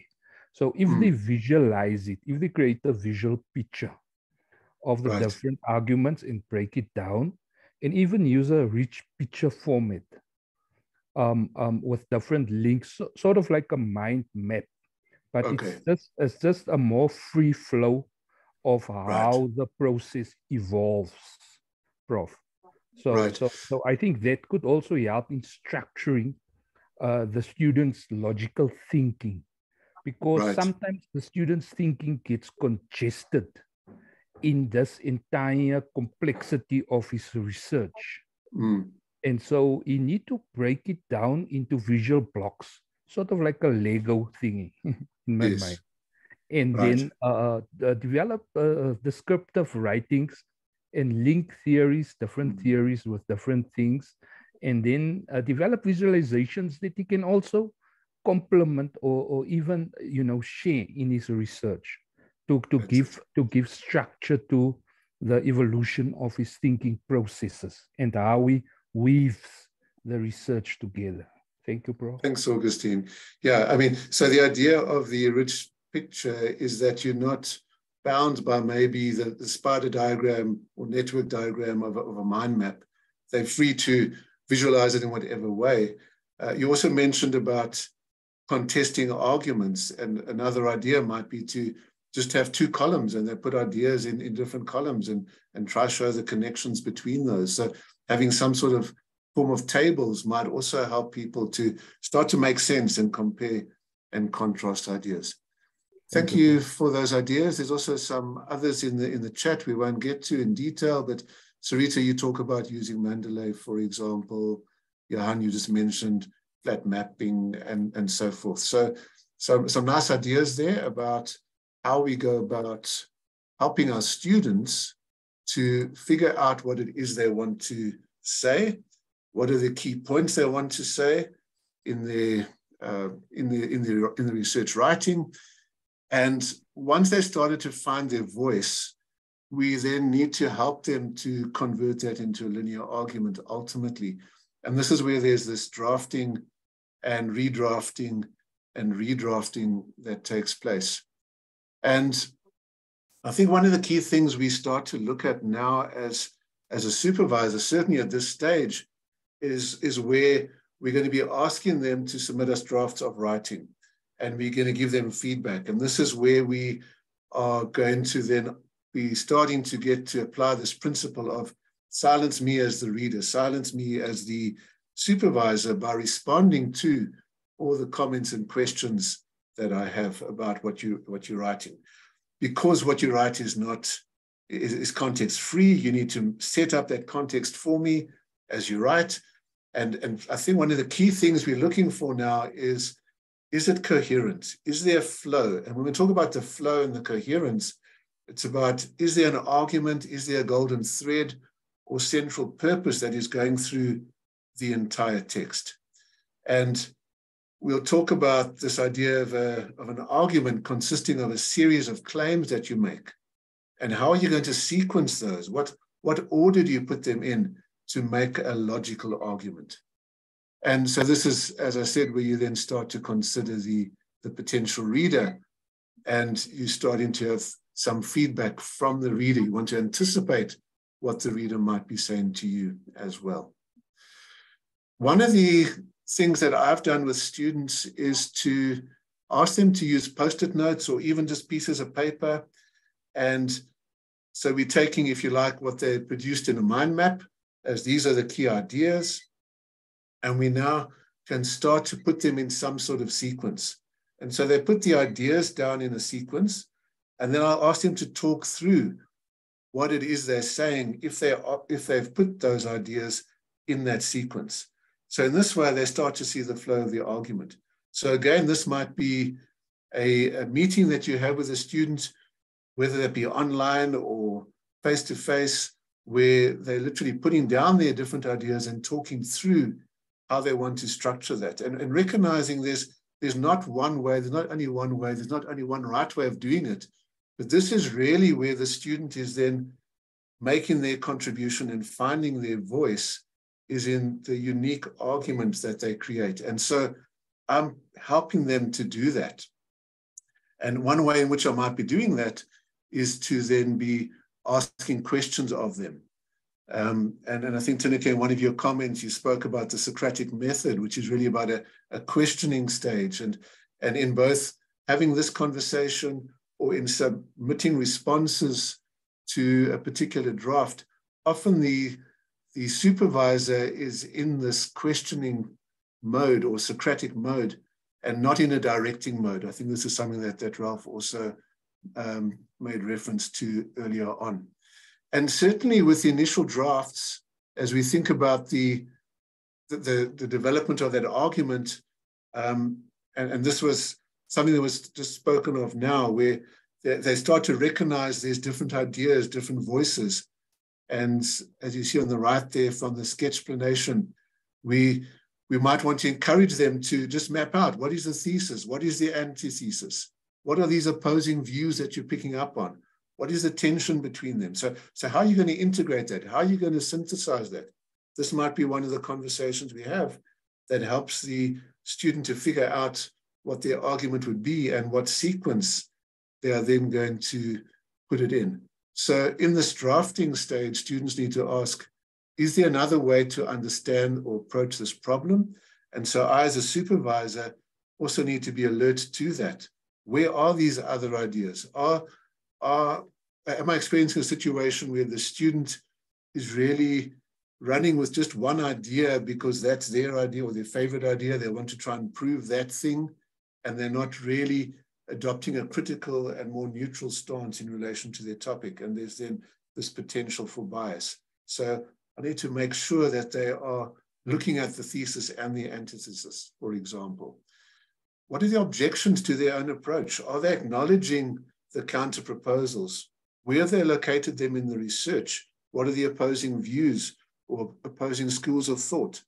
Are they recognizing the broader territory that they're mapping out as they do their literature review? How then do they start to capture that in these various drafts? And if an alternative exists, they need to acknowledge that, they need to explain its shortcomings so that they are really defending their own position in the process.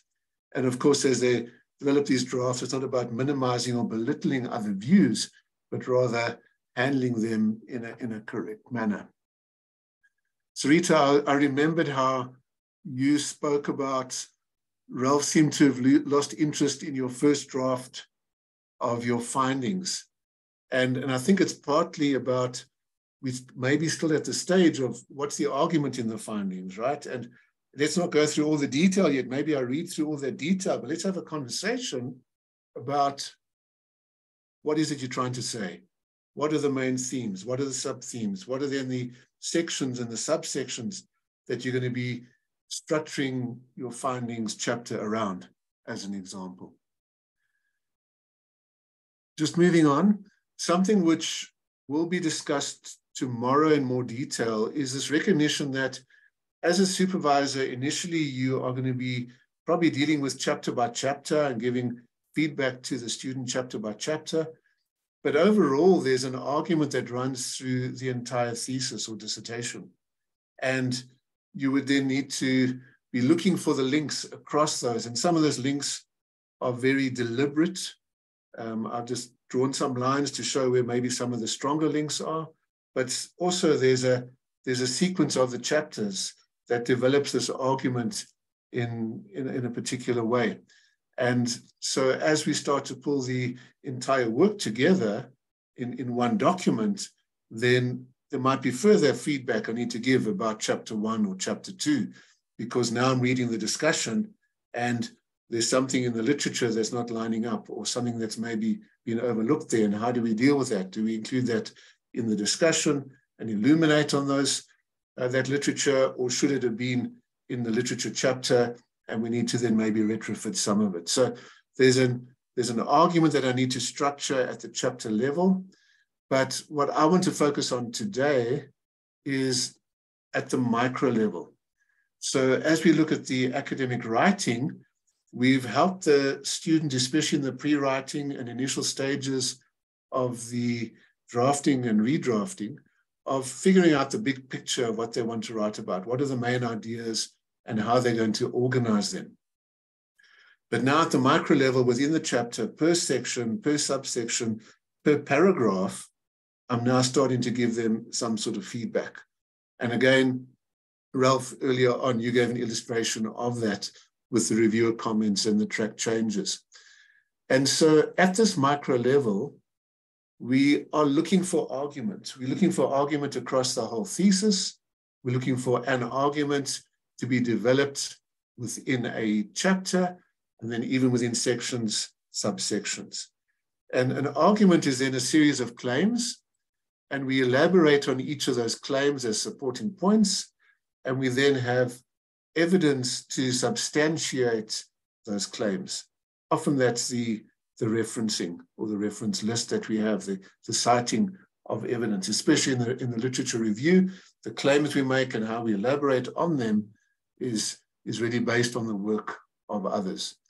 So what you're going to be looking for then as a supervisor is to get some sense of, as you read a paragraph, what is the main point that the student is trying to say here? What is that main claim? Within that paragraph, how did they expand or elaborate on that? And have they cited adequately, given sufficient evidence, or maybe given examples to substantiate an idea as evidence? And so let me give an example from my own work. So this is a paper, and this is the first couple of paragraphs of that paper. And in the first paragraph, underlined there, I've tried to capture what this paper is all about. This paper aims to offer guidance on how deductively orientated qualitative research approaches can contribute to developing a distinctive and cumulative body of knowledge, thereby attracting more attention to their research.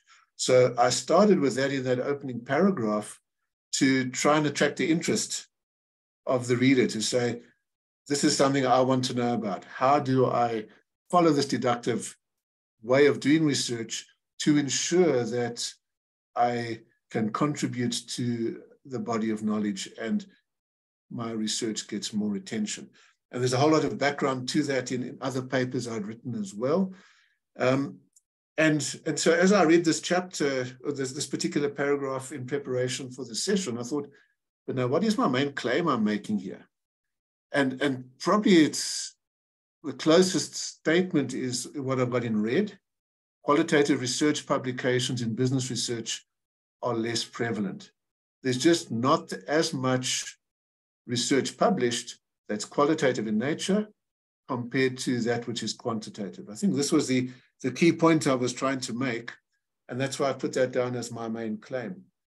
And the elaboration of that is, well, there's fewer citations, and maybe there's certain reasons for this. One reason being the failure to build a distinctive body of knowledge. And there's, at the end, 2 critiques of that particular intention to build a distinctive body of knowledge. So I signal to the reader that these critiques are opposing views of what I'm trying to do here, that I want to then deal with right up front. But there's an argument I've started here to say, I want to teach you about qualitative approaches to doing research deductively. Why I'm saying it's important as a method is that this is qualitative research has been neglected far more than quantitative research. There's evidence of that. And I think this particular approach can help to ensure that, in fact, we do have more qualitative studies being produced. The two critiques in the next paragraph, I'm going to just show you what the first critique is. The paper continues thereafter to deal with the second critique. But the first is that there's this low level of theoretical consensus. There's not much agreement in qualitative research around theories. And there's a whole lot of points that I use to elaborate on that. You see them in the orange there. Some qualitative researchers don't like this idea of there being a single approach. They therefore propose abandoning the accumulation of work on a particular topic, and rather let's look at a whole range of multiple approaches instead. And the initial evidence I gave right in the top there was from Pfeffer in 1993. Well, 20 years odd have passed, so I need to show that there's also more recent evidence. More recent reviews on leadership suggest that this has not changed over the last decade. And my paper and my own research focus has been in the area of leadership.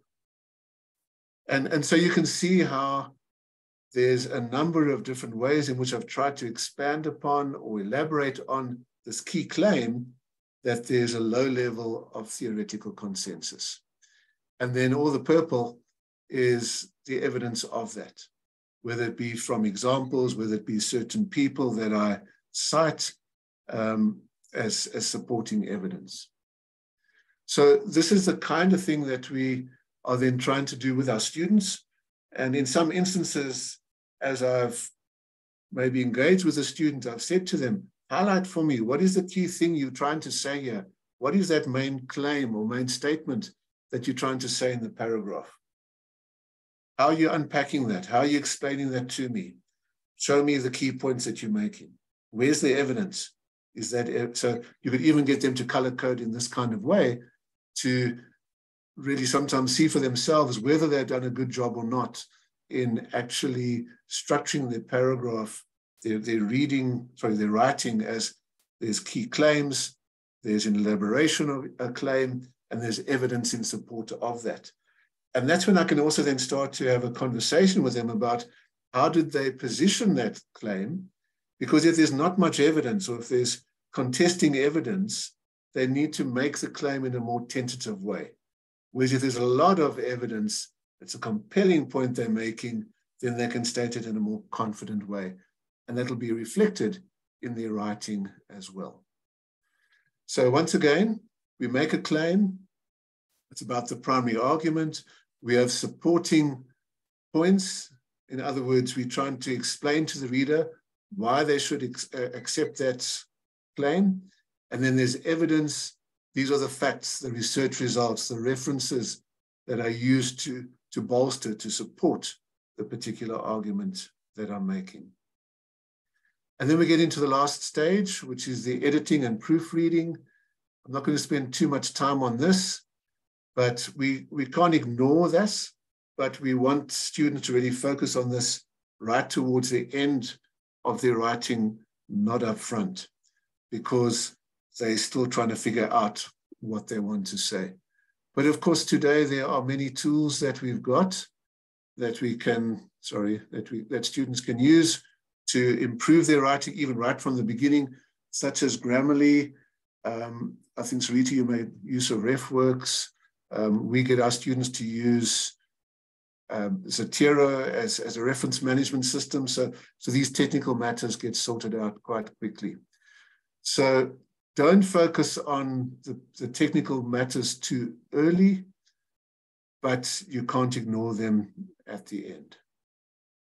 And I think that's where I'm going to stop sharing and hand back to Puleng. Thank you so much, Prof, for that.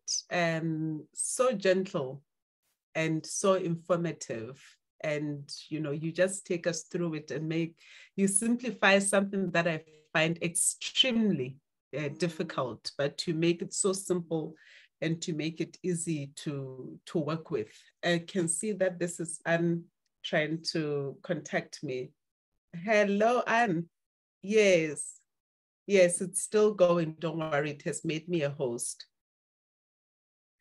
So you can just rejoin. No problem.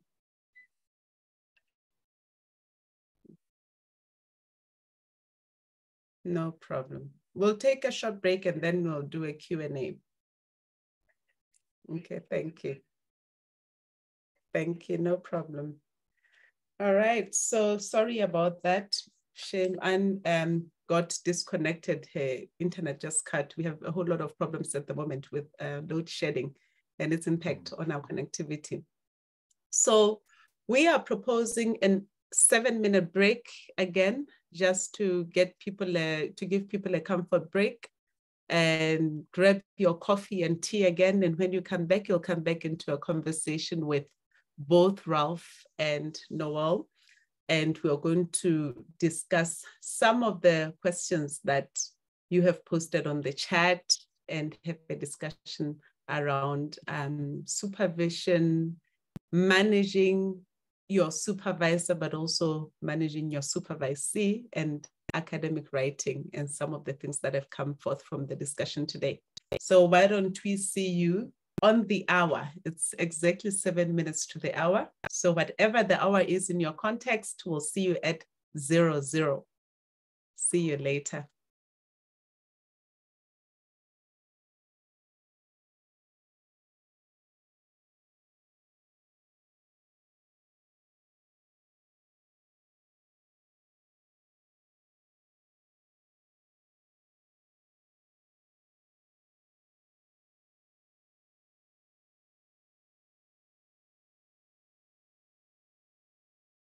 Scholar, well, you know, it just has a lot of, it's very seamless and very easy to use. I don't know whether there's an issue with load shedding and online, offline. To be honest, I haven't really noticed a problem. Maybe I just, you know, I've got UPS or something, but, you know, I can't give a very strong kind of vote for either of those. We just find Mendeley very useful. Puleng, back to you. Fantastic. Yeah. And Ralph, you had a very interesting question earlier on around supervision. It's in the chat from Ivan Skiankam. How do you deal with a supervisor-student relationship? The push and pull effects, supervisor might sometimes come across as being too pushy, especially where the student have poor time management skills and misses deadlines. So your thoughts around that, and at this point, Sarita, thank you for turning your camera on, because I'm sure you can also help in this regard, and we can hear from you. Well, how do you deal with that? Okay, I mean, let me go first, and Sarita, if you have anything to add or subtract from what I have to say, please go ahead. But you know, so there's two aspects here. Different people do have different styles, and I think there's no, you know, silver bullet in terms of the degree to which one is directive on things like deadlines.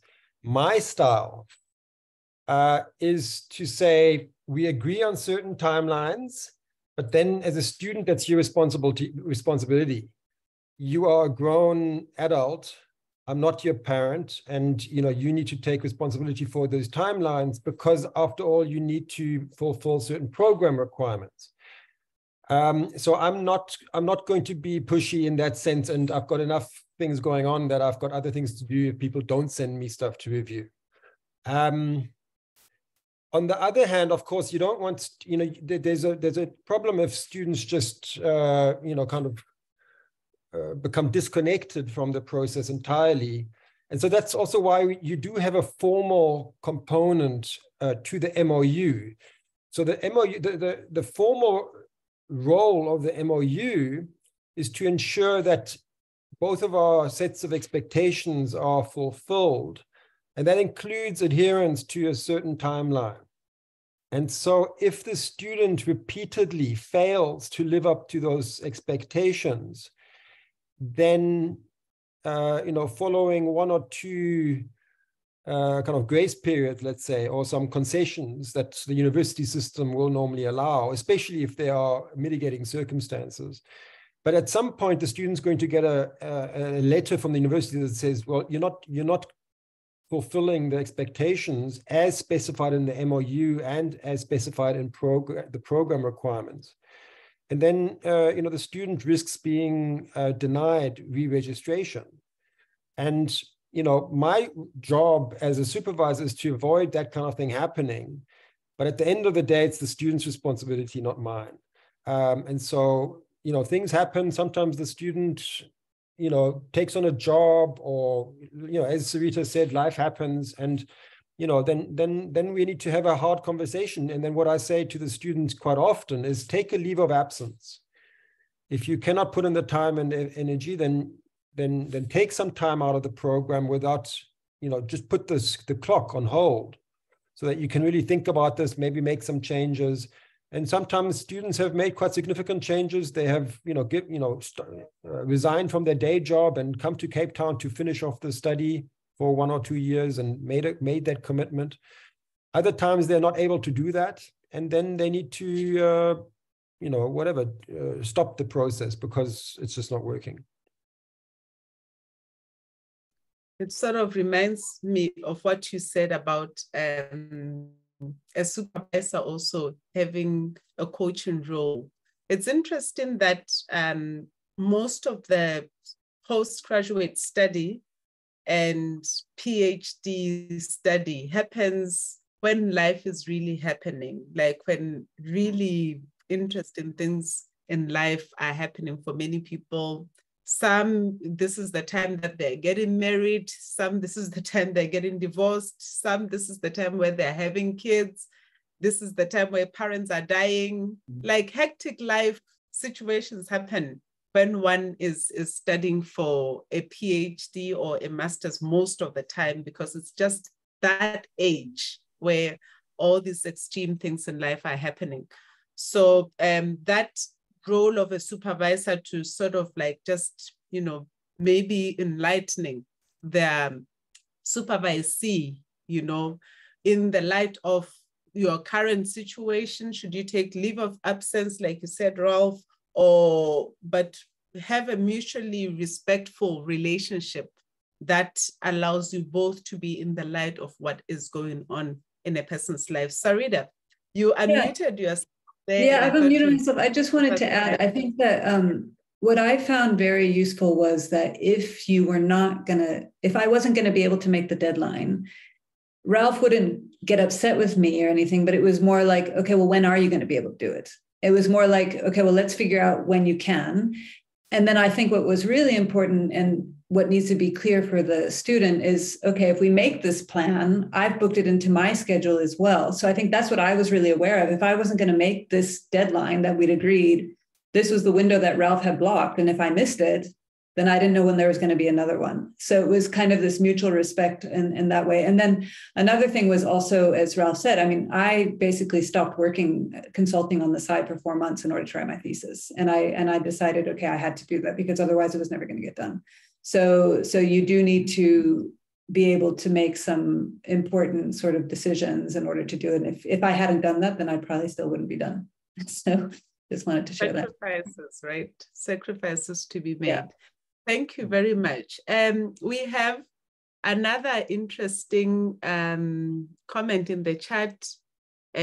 Obe is asking, and Obe, wouldn't it be great if you unmuted yourself and you asked directly, because we're all here. Thank Obe, you so much. Thank you.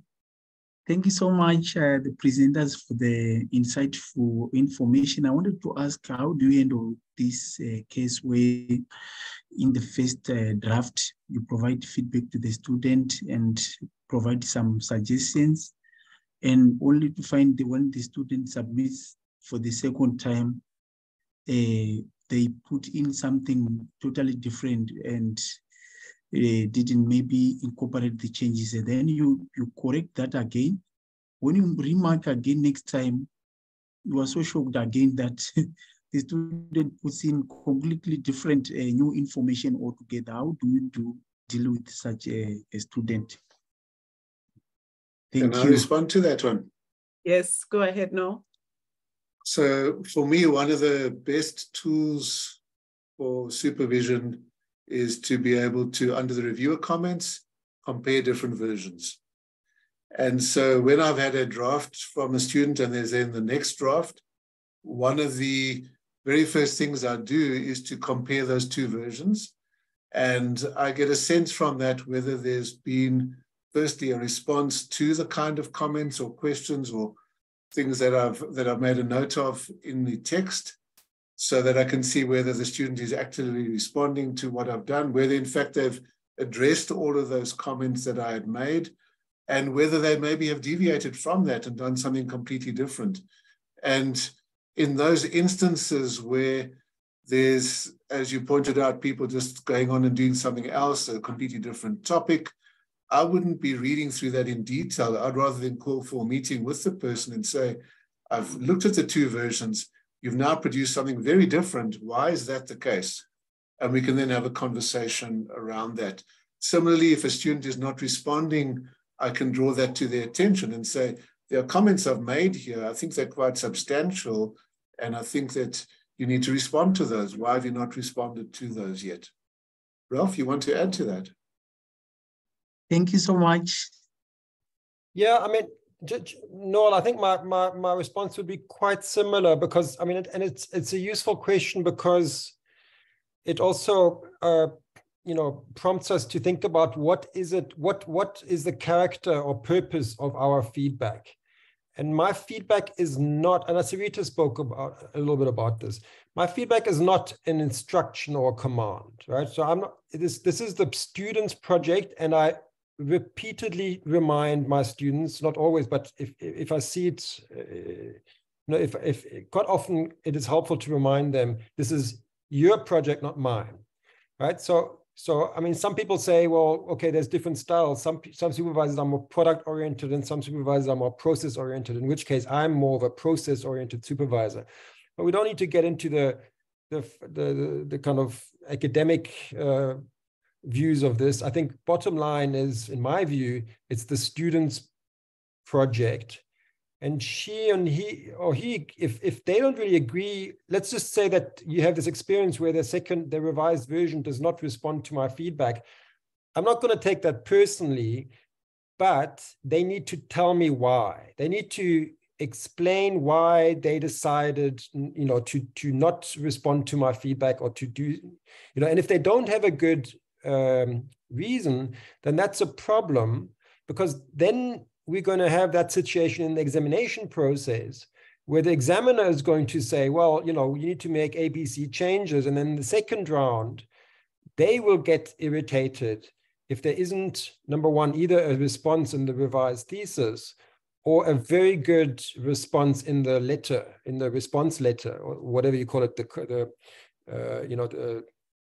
different schools have different names for this, but basically a document where you explain how you respond to each examiner comments. So the relationship between supervisor and supervisee is trying to already establish this habit of responding to feedback in an independent but also respectful way, which means that if you're not going to follow some feedback, you need to explain why. Thank you very much, Ralph, for that. There was a comment and also a series of questions from Adwa. Adwa, are you here on the call? Would you like to maybe speak to the comments and the question that you had specifically for Ralph, if you are here? Otherwise, thanks, Prof. Yes, brilliant. Can you hear me? Go ahead, please. Yes, we can, even though you were breaking a bit. Sorry, yes, I dropped off the call. My connection is a bit unstable at the moment, so please excuse me. But Prof, I know I posted quite a long question, and it had to, and Prof Noel answered quite a bit of it in his session. So thanks, Prof Noel. But essentially, it was around when, and I think it's more in the initial stages, when you receive a document from a student.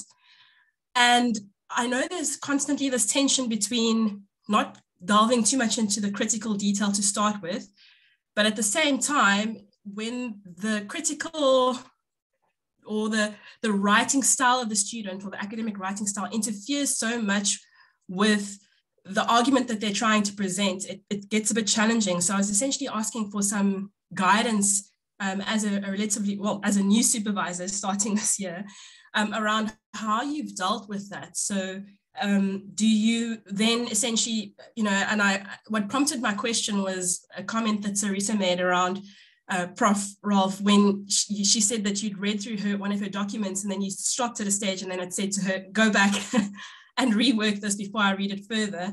Do you recommend doing that in the early stages, or do you recommend that they actually get assistance from a writing lab or an external technical advisor, so to speak, before they proceed or before you continue to comment?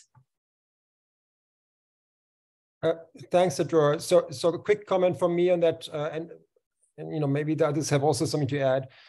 So I mean, I think in Sarita's case, there was never really an issue with the actual, the grammar and syntax of the writing, right? So I think your question is more specifically with students that do have issues of communicating clearly.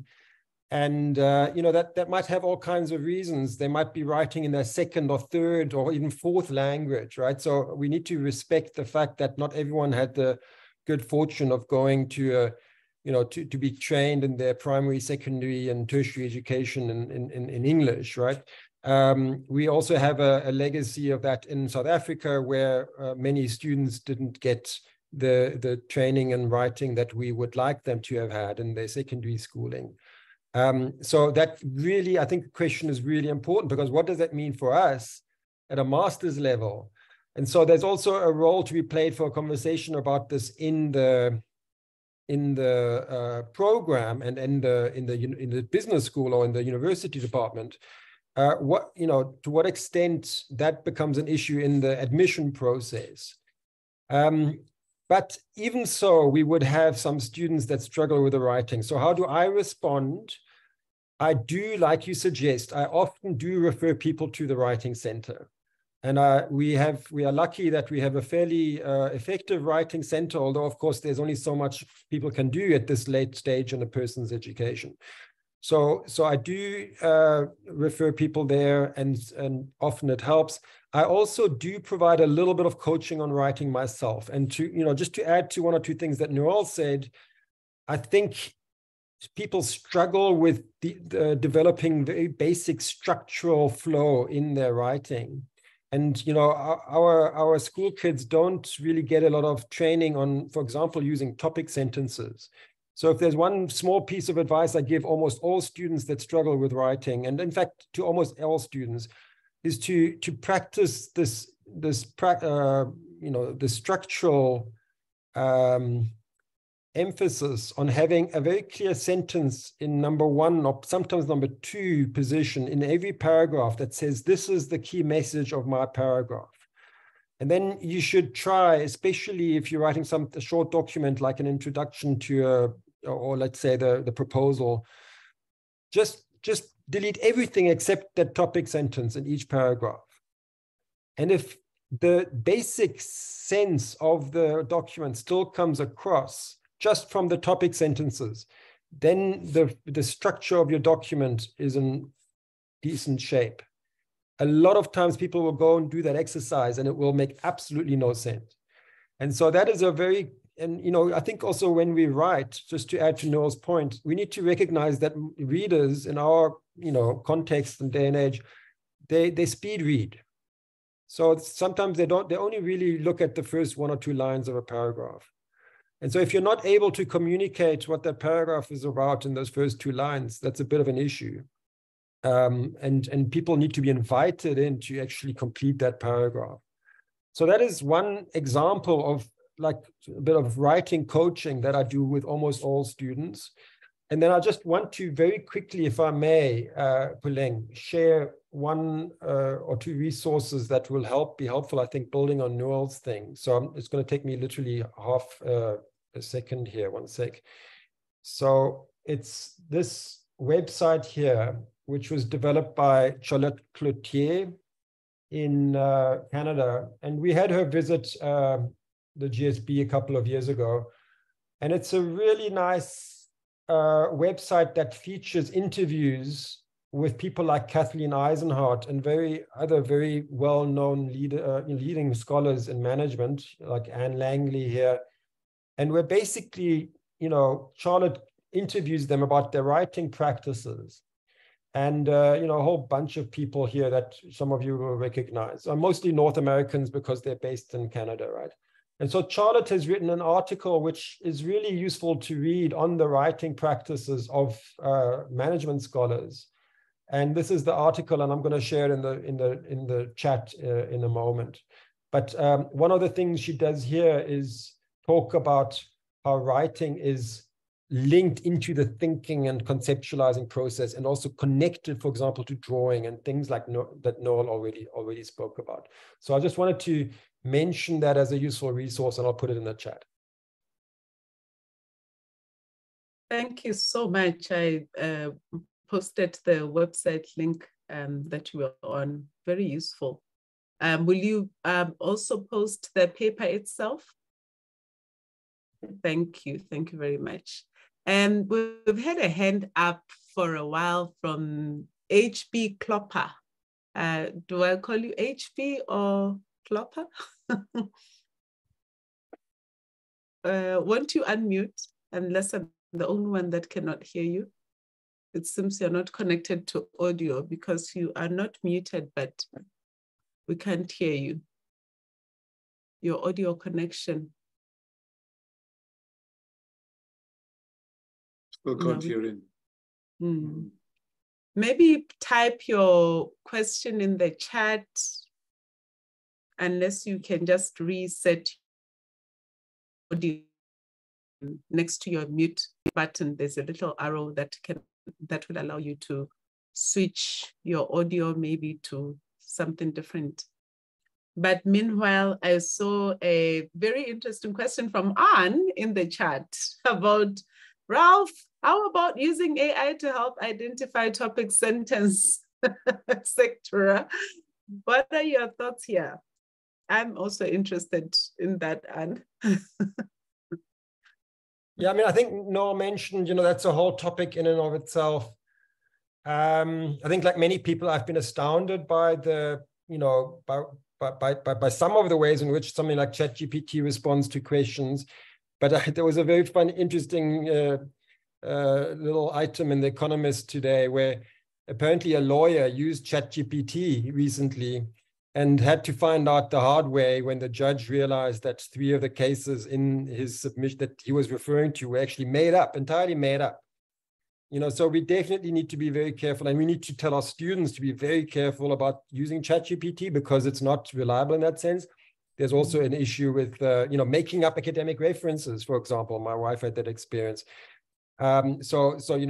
Yes, it can be a tool for people to help with their writing, as long as they are explicit. They need to, of course, reference it. The integrity issue is very important here. They need to say that they're using it. And then they need to realize that these programs, at this point at least, I don't know about next year, but at this point, they are not always, they fabricate stuff, and we need to be very careful about, trusting them too much. I don't know, Noel, if you want to chime in on that. How do you even reference ChatGPT, Ralph? Well, you can say, listen, I used ChatGPT to develop this text. It's just a kind of a, I mean, a lot of students are doing it anyway. They need to tell us that they're doing that. I think that's a minimum requirement. There probably will be more significant expectations from an integrity point of view, but I haven't been keeping up to date with the most recent conversations on that. Yes, I remember reading about that lawyer as well. I think it was on BBC News that appeared first. And Ralph, I think you make the point there that students can use it as a tool to help them, but ultimately they need to acknowledge this is their work and it's their contribution. And they should be, and I think this is also a question then for supervision, that you as a supervisor need to be engaging with the student in a way that you're confident that this is their works that they are producing and not aided and abetted by ChatGPT. Because I think it is going to become more and more sophisticated. And there have been a number of responses. I believe that some universities have, for example, for assignments, said we are now going to have sit-down exams and no more text or no more documents that are handed in that students have written, rather it'll be handwritten. I don't think that's the right response because, well, these are tools that people are going to be working with when they finish studying anyway. So we then need to integrate them into our education system and look at how we use them in an appropriate way. Turnitin, I believe, has also now got a checker built in that's being used at the moment just to start to identify AI and whether there's suggested evidence that the student has used AI in their submission. But I think that, again, is going to become more and more sophisticated as the tools improve. And so it might be even more difficult to detect. Sure. Thank you very much. It's things are only getting more complicated with artificial intelligence, isn't it? And we have a question from Elise Solo. Would you like to ask that tricky question yourself, Elise? Are you still on the call? Good afternoon, everybody. Yes, I'm still here. Thank you very much for the opportunity. And did I just want to pronounce your name correctly? No, it is Else. Else, okay. Yes, Else, yeah. That's the correct way of pronouncing it. I just wanted to, the two professors to comment about this thing of having to console a student who has failed after external examination when actually it is not only the student that has failed, the supervisor has also failed. Thank you very much. Before you leave, maybe you can just explain when you say that you as the supervisor have failed as well. Why I'm asking that is, I'm not sure what the procedure is at your university, but certainly at Rhodes University, students are able to submit either with or without the permission of their supervisor. The examiner is not informed of that up front. It's only after the examination process they're told about that. So I suppose the question is, did the student go ahead and submit without your permission and you knew it was not good work that they were submitting? Or is it that there were maybe certain things that you overlooked and now examiners have picked that up? So maybe you can just give us a bit more insight there. Yeah, the last one. It's actually the last one. Yes. Okay. Then maybe it goes back to some of the points that Ralph made, I think right in the beginning, Ralph, about the developing of scholarly expertise, right? And are you taking on students and projects, and I think also research methods that you feel confident with? And I think certainly at a PhD level, it becomes even more critical. And sometimes it's even the methodological considerations that are more critical than just the particular subject area. And I think there's also a move towards more team-based supervision, which then also allows you, or if there's co-supervision, bring co-supervisors in who can start to cover that kind of area of expertise that you feel you need some support in. So I think if we have more people involved with the supervision process, we then in a better position to ensure that people are submitting work that is of the relative or the right quality standard. Ralph, you want to add to that? Well, I mean, not a lot. I mean, Noel, you've covered the key things. You know, I think it does matter whether the student submitted with your support or not. And if it is with your support and then it gets failed, then I can see why you would worry about feeling, you know, partly responsible. But at the same time, you know, it's not going to help anybody for you to, you know, take it very personally and beat yourself up about it. I mean, at the end of the day, it is the student's project. And you know, she or he really needs to take the bulk of responsibility for this.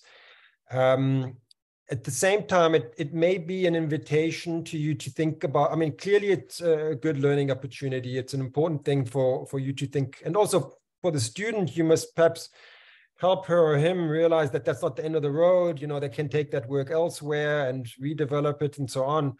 And for you, it may be an important opportunity to think about, you know, what have I learned from this process? What can I do differently next time?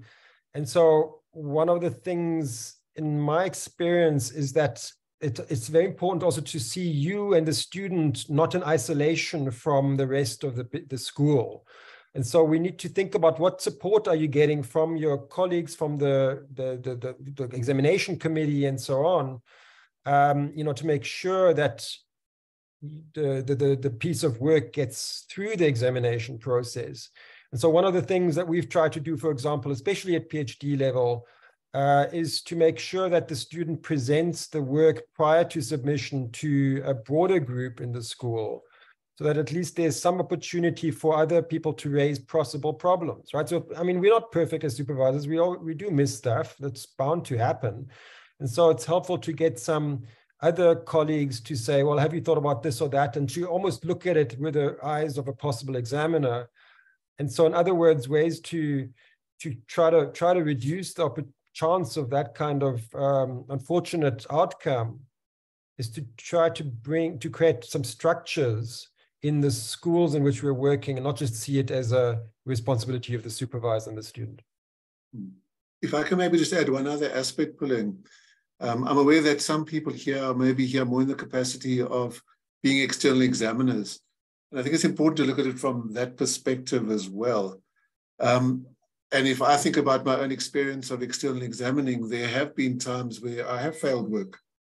And that's at both the master's and PhD level. And there's always the process within the university that the student is given some extra time then to make those corrections and resubmit for examination. And I think what's quite important there then as the examiner is to be very clear on what the student is expected to do to meet the requirements to at least pass that work. So I often say to my colleagues, if I'm going to fail someone, I need to do it properly.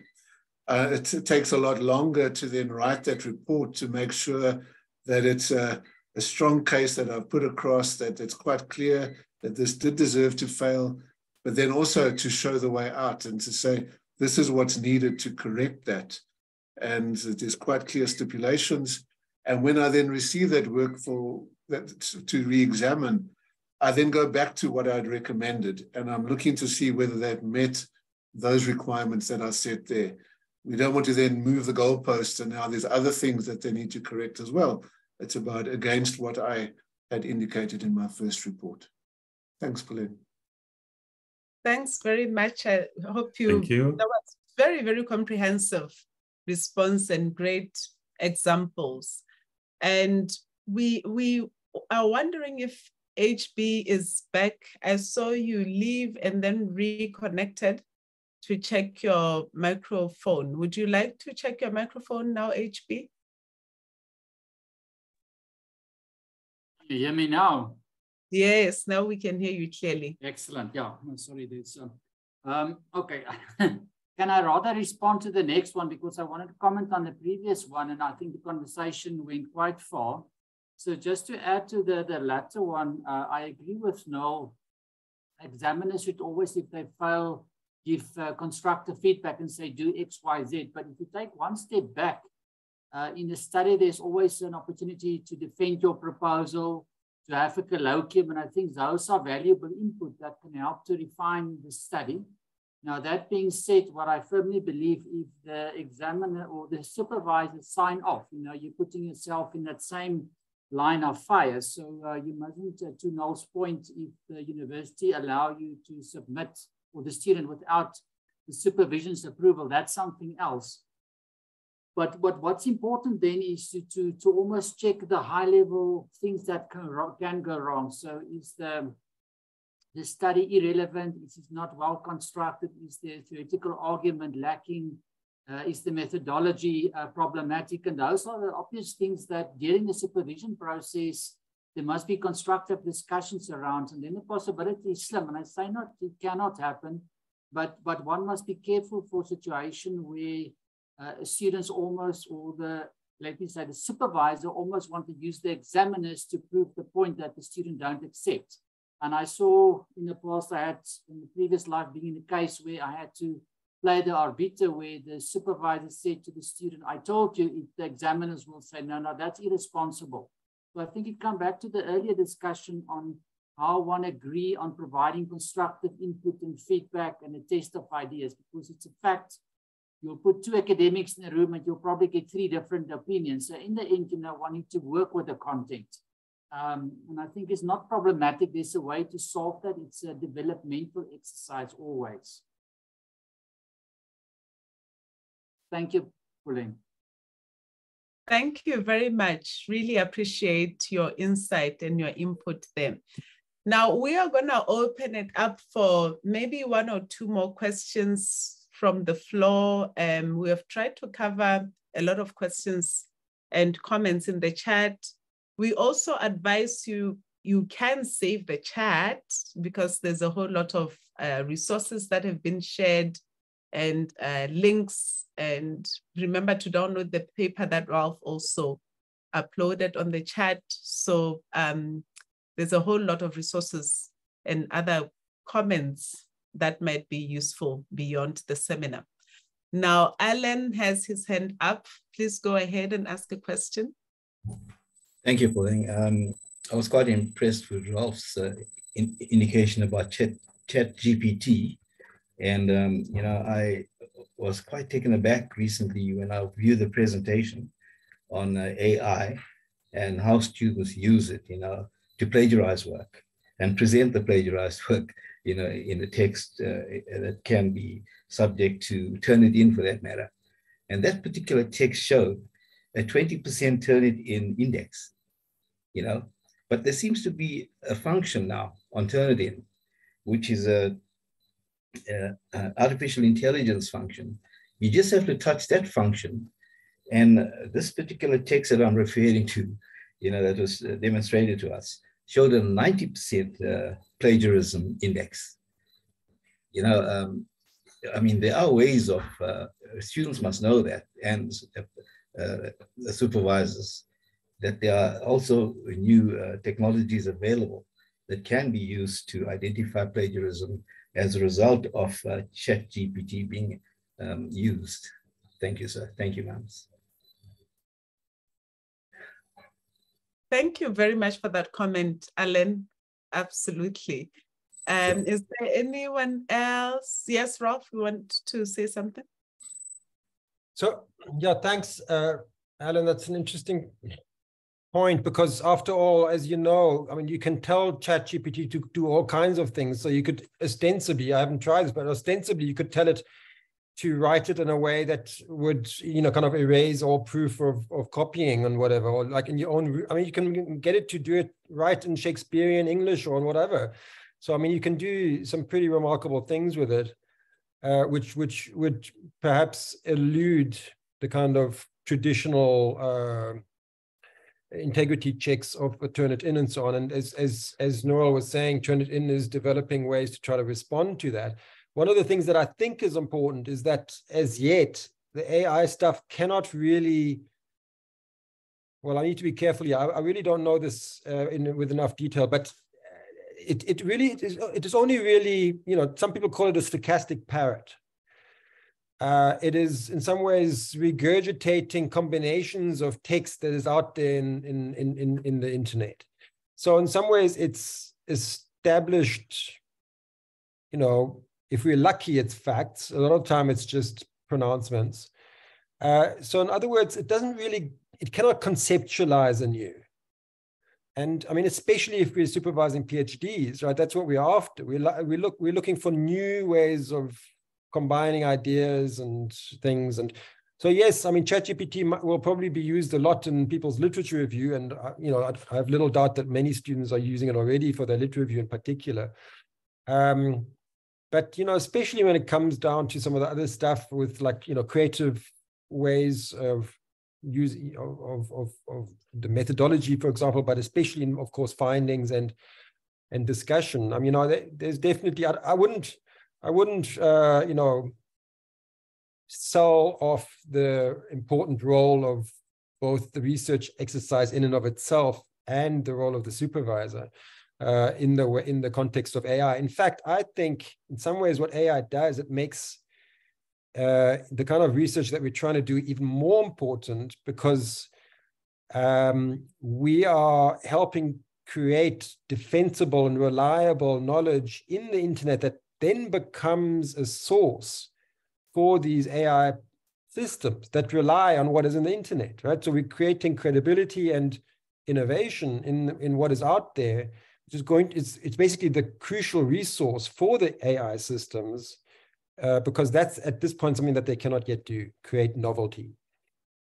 And then, Puleng, if I can maybe just make one other comment, and that is just thinking back of the 3 stages, the pre-writing, the drafting, and then the polishing up stages or finalizing of the work. I think what Ralph has highlighted is also the importance of that pre-writing stage. So ChatGPT might help in your drafting and redrafting, but in terms of just conceptualizing the idea, coming up with new thoughts, being creative, being innovative, the supervisor maybe needs to interact with students in a different way other than just relying on text. So the verbal interaction, the use of the mind maps and rich texts and other kinds of non-written forms, if I can put it that way, or non-text forms of interaction become maybe more critical to ensure that the student is thinking about things in an original way, making an original contribution. So when they do start to draft, they would then have a better piece of work that they're drafting.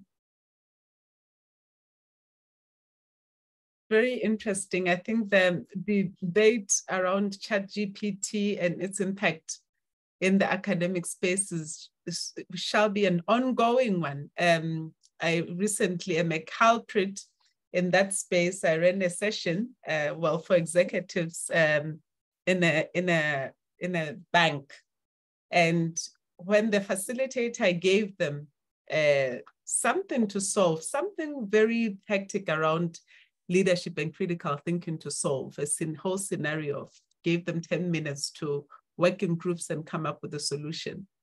I typed that whole scenario in ChatGPT, and in 30 seconds, ChatGPT had given me quite some substantial options. And I sat back and I waited for them to do their presentations. So this must be considered and so on. This would have been our approach. And at the end of it all, I shared what ChatGPT had come up with within 5 seconds, which was very comprehensive and basically summarizing everyone's point of view at the end. So it's quite an intense, and there's a whole lot of conflicting debates as well around it. I tend to agree with you both.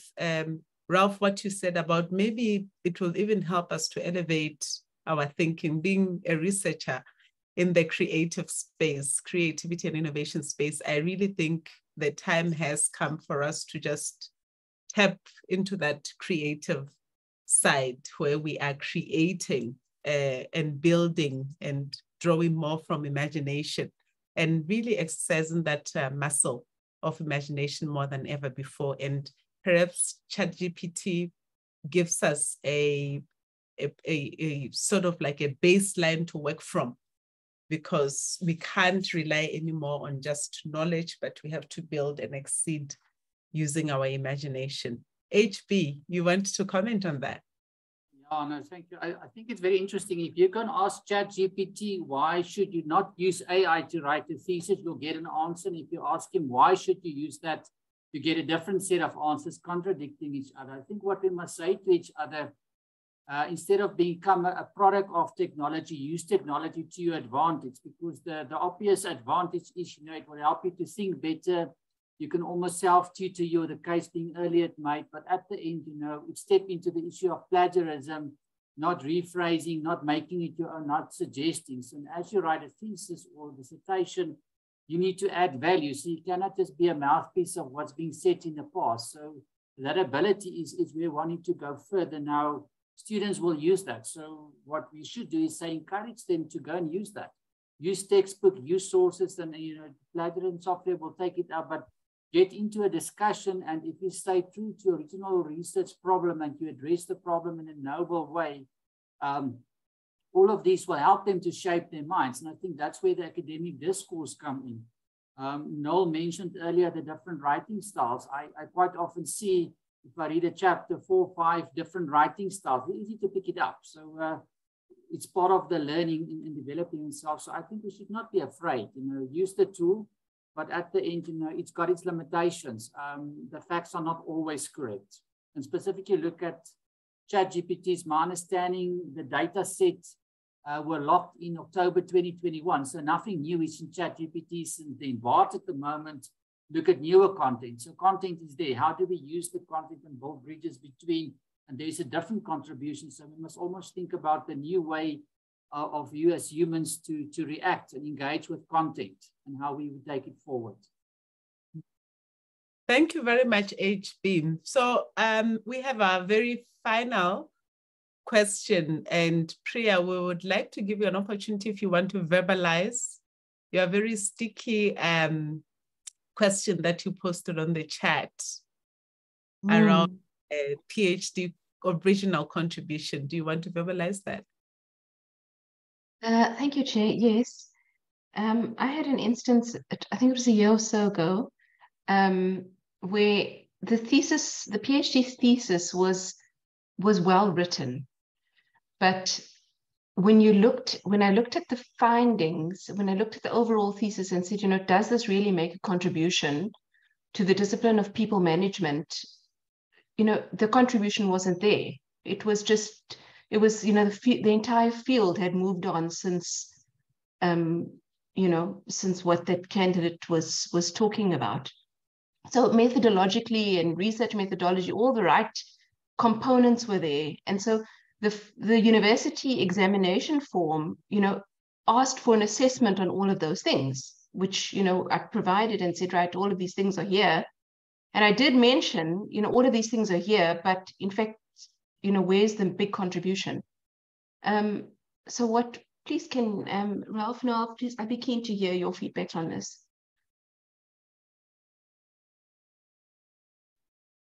Noel, do you want to go first, shall I?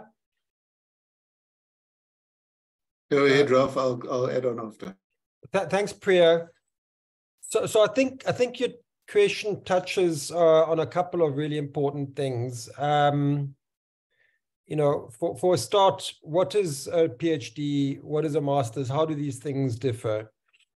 So I think it relates to the role of supervisors as well. I mean, if I mentioned earlier that it's really important to set the expectations and the aspirations very clearly in whatever supervisory relationship we're in.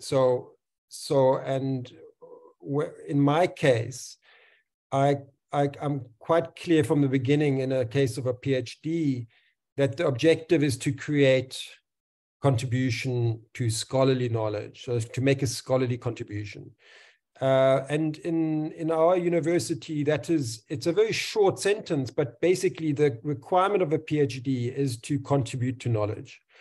And in the master's, the requirement is to demonstrate mastery of knowledge in a particular field. So it's not so much about a novel contribution, that you need to just show that you are able to make use of the existing knowledge. So, I mean, as far as the formal requirements are concerned, that is one way to distinguish between these two kind of programs.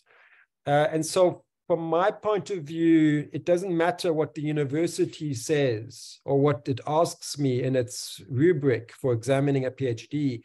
I will have the primary test in terms of my response and my examination will be, is it making a contribution? Or at least is it showing some decent chance of making a contribution?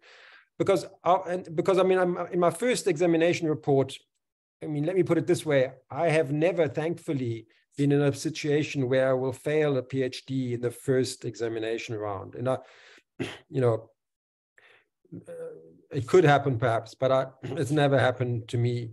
There's always a fairly detailed report that says, these are the kinds of things that I think you need to do. And a lot of times the contribution is the most significant challenge.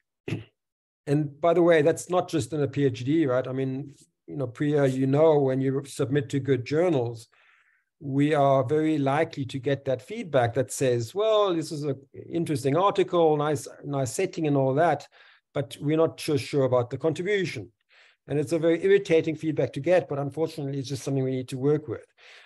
Now, there are some places, so for example, where I'm a little bit unsure sometimes is with the DBA. So Gibbs has a DBA, and what is the examination requirement there? Is it watered down version of a PhD, or is it a kind of a spruced up version of an MBA? I mean, for me, principally, there's still this requirement to make a contribution to knowledge. And so I would apply that even in the DBA setting, but I'm not sure whether my colleagues at Gibbs would agree. So the question there is, what is a PhD? What does it stand for? And then we also need to make up our own minds. There is, by the way, a program in South Africa at the moment. Universities are trying to set standards for PhDs. And I think that may give rise to slightly more common expectations. And perhaps in 10 years' time, you won't get this kind of examination rubric that excludes what I think is the most important issue in a PhD. Yeah, if I can maybe then add to what Ralph said, agree very much with what you've expressed already, Ralph. So just one comment, and I don't know if there is anybody here from Gibbs who can comment on that since you've identified them, but my understanding is that a PhD is really looking at that contribution to scholarly work, to academic work, whereas often a DBA would want to make some contribution to practice. But I do know that some universities treat the DBA versus PhD in much the same light, so they might well expect a DBA to make that contribution.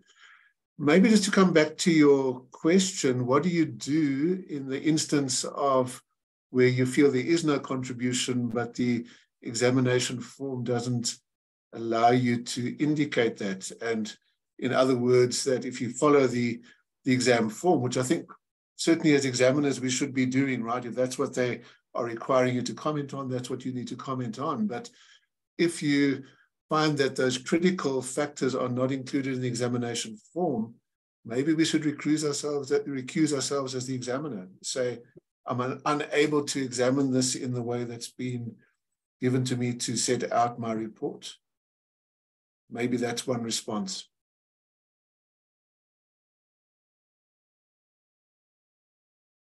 Thank you very much for that. Priya, I hope that answered the sticky question that you had. And Anne also suggests that maybe tomorrow we can explore it further with Helena Bernard.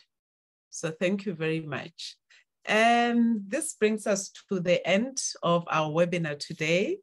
And we would like to give gratitude to two of our facilitators today, Professor Noel and Professor Ralph, who have come in and shared about writing and also about managing supervision.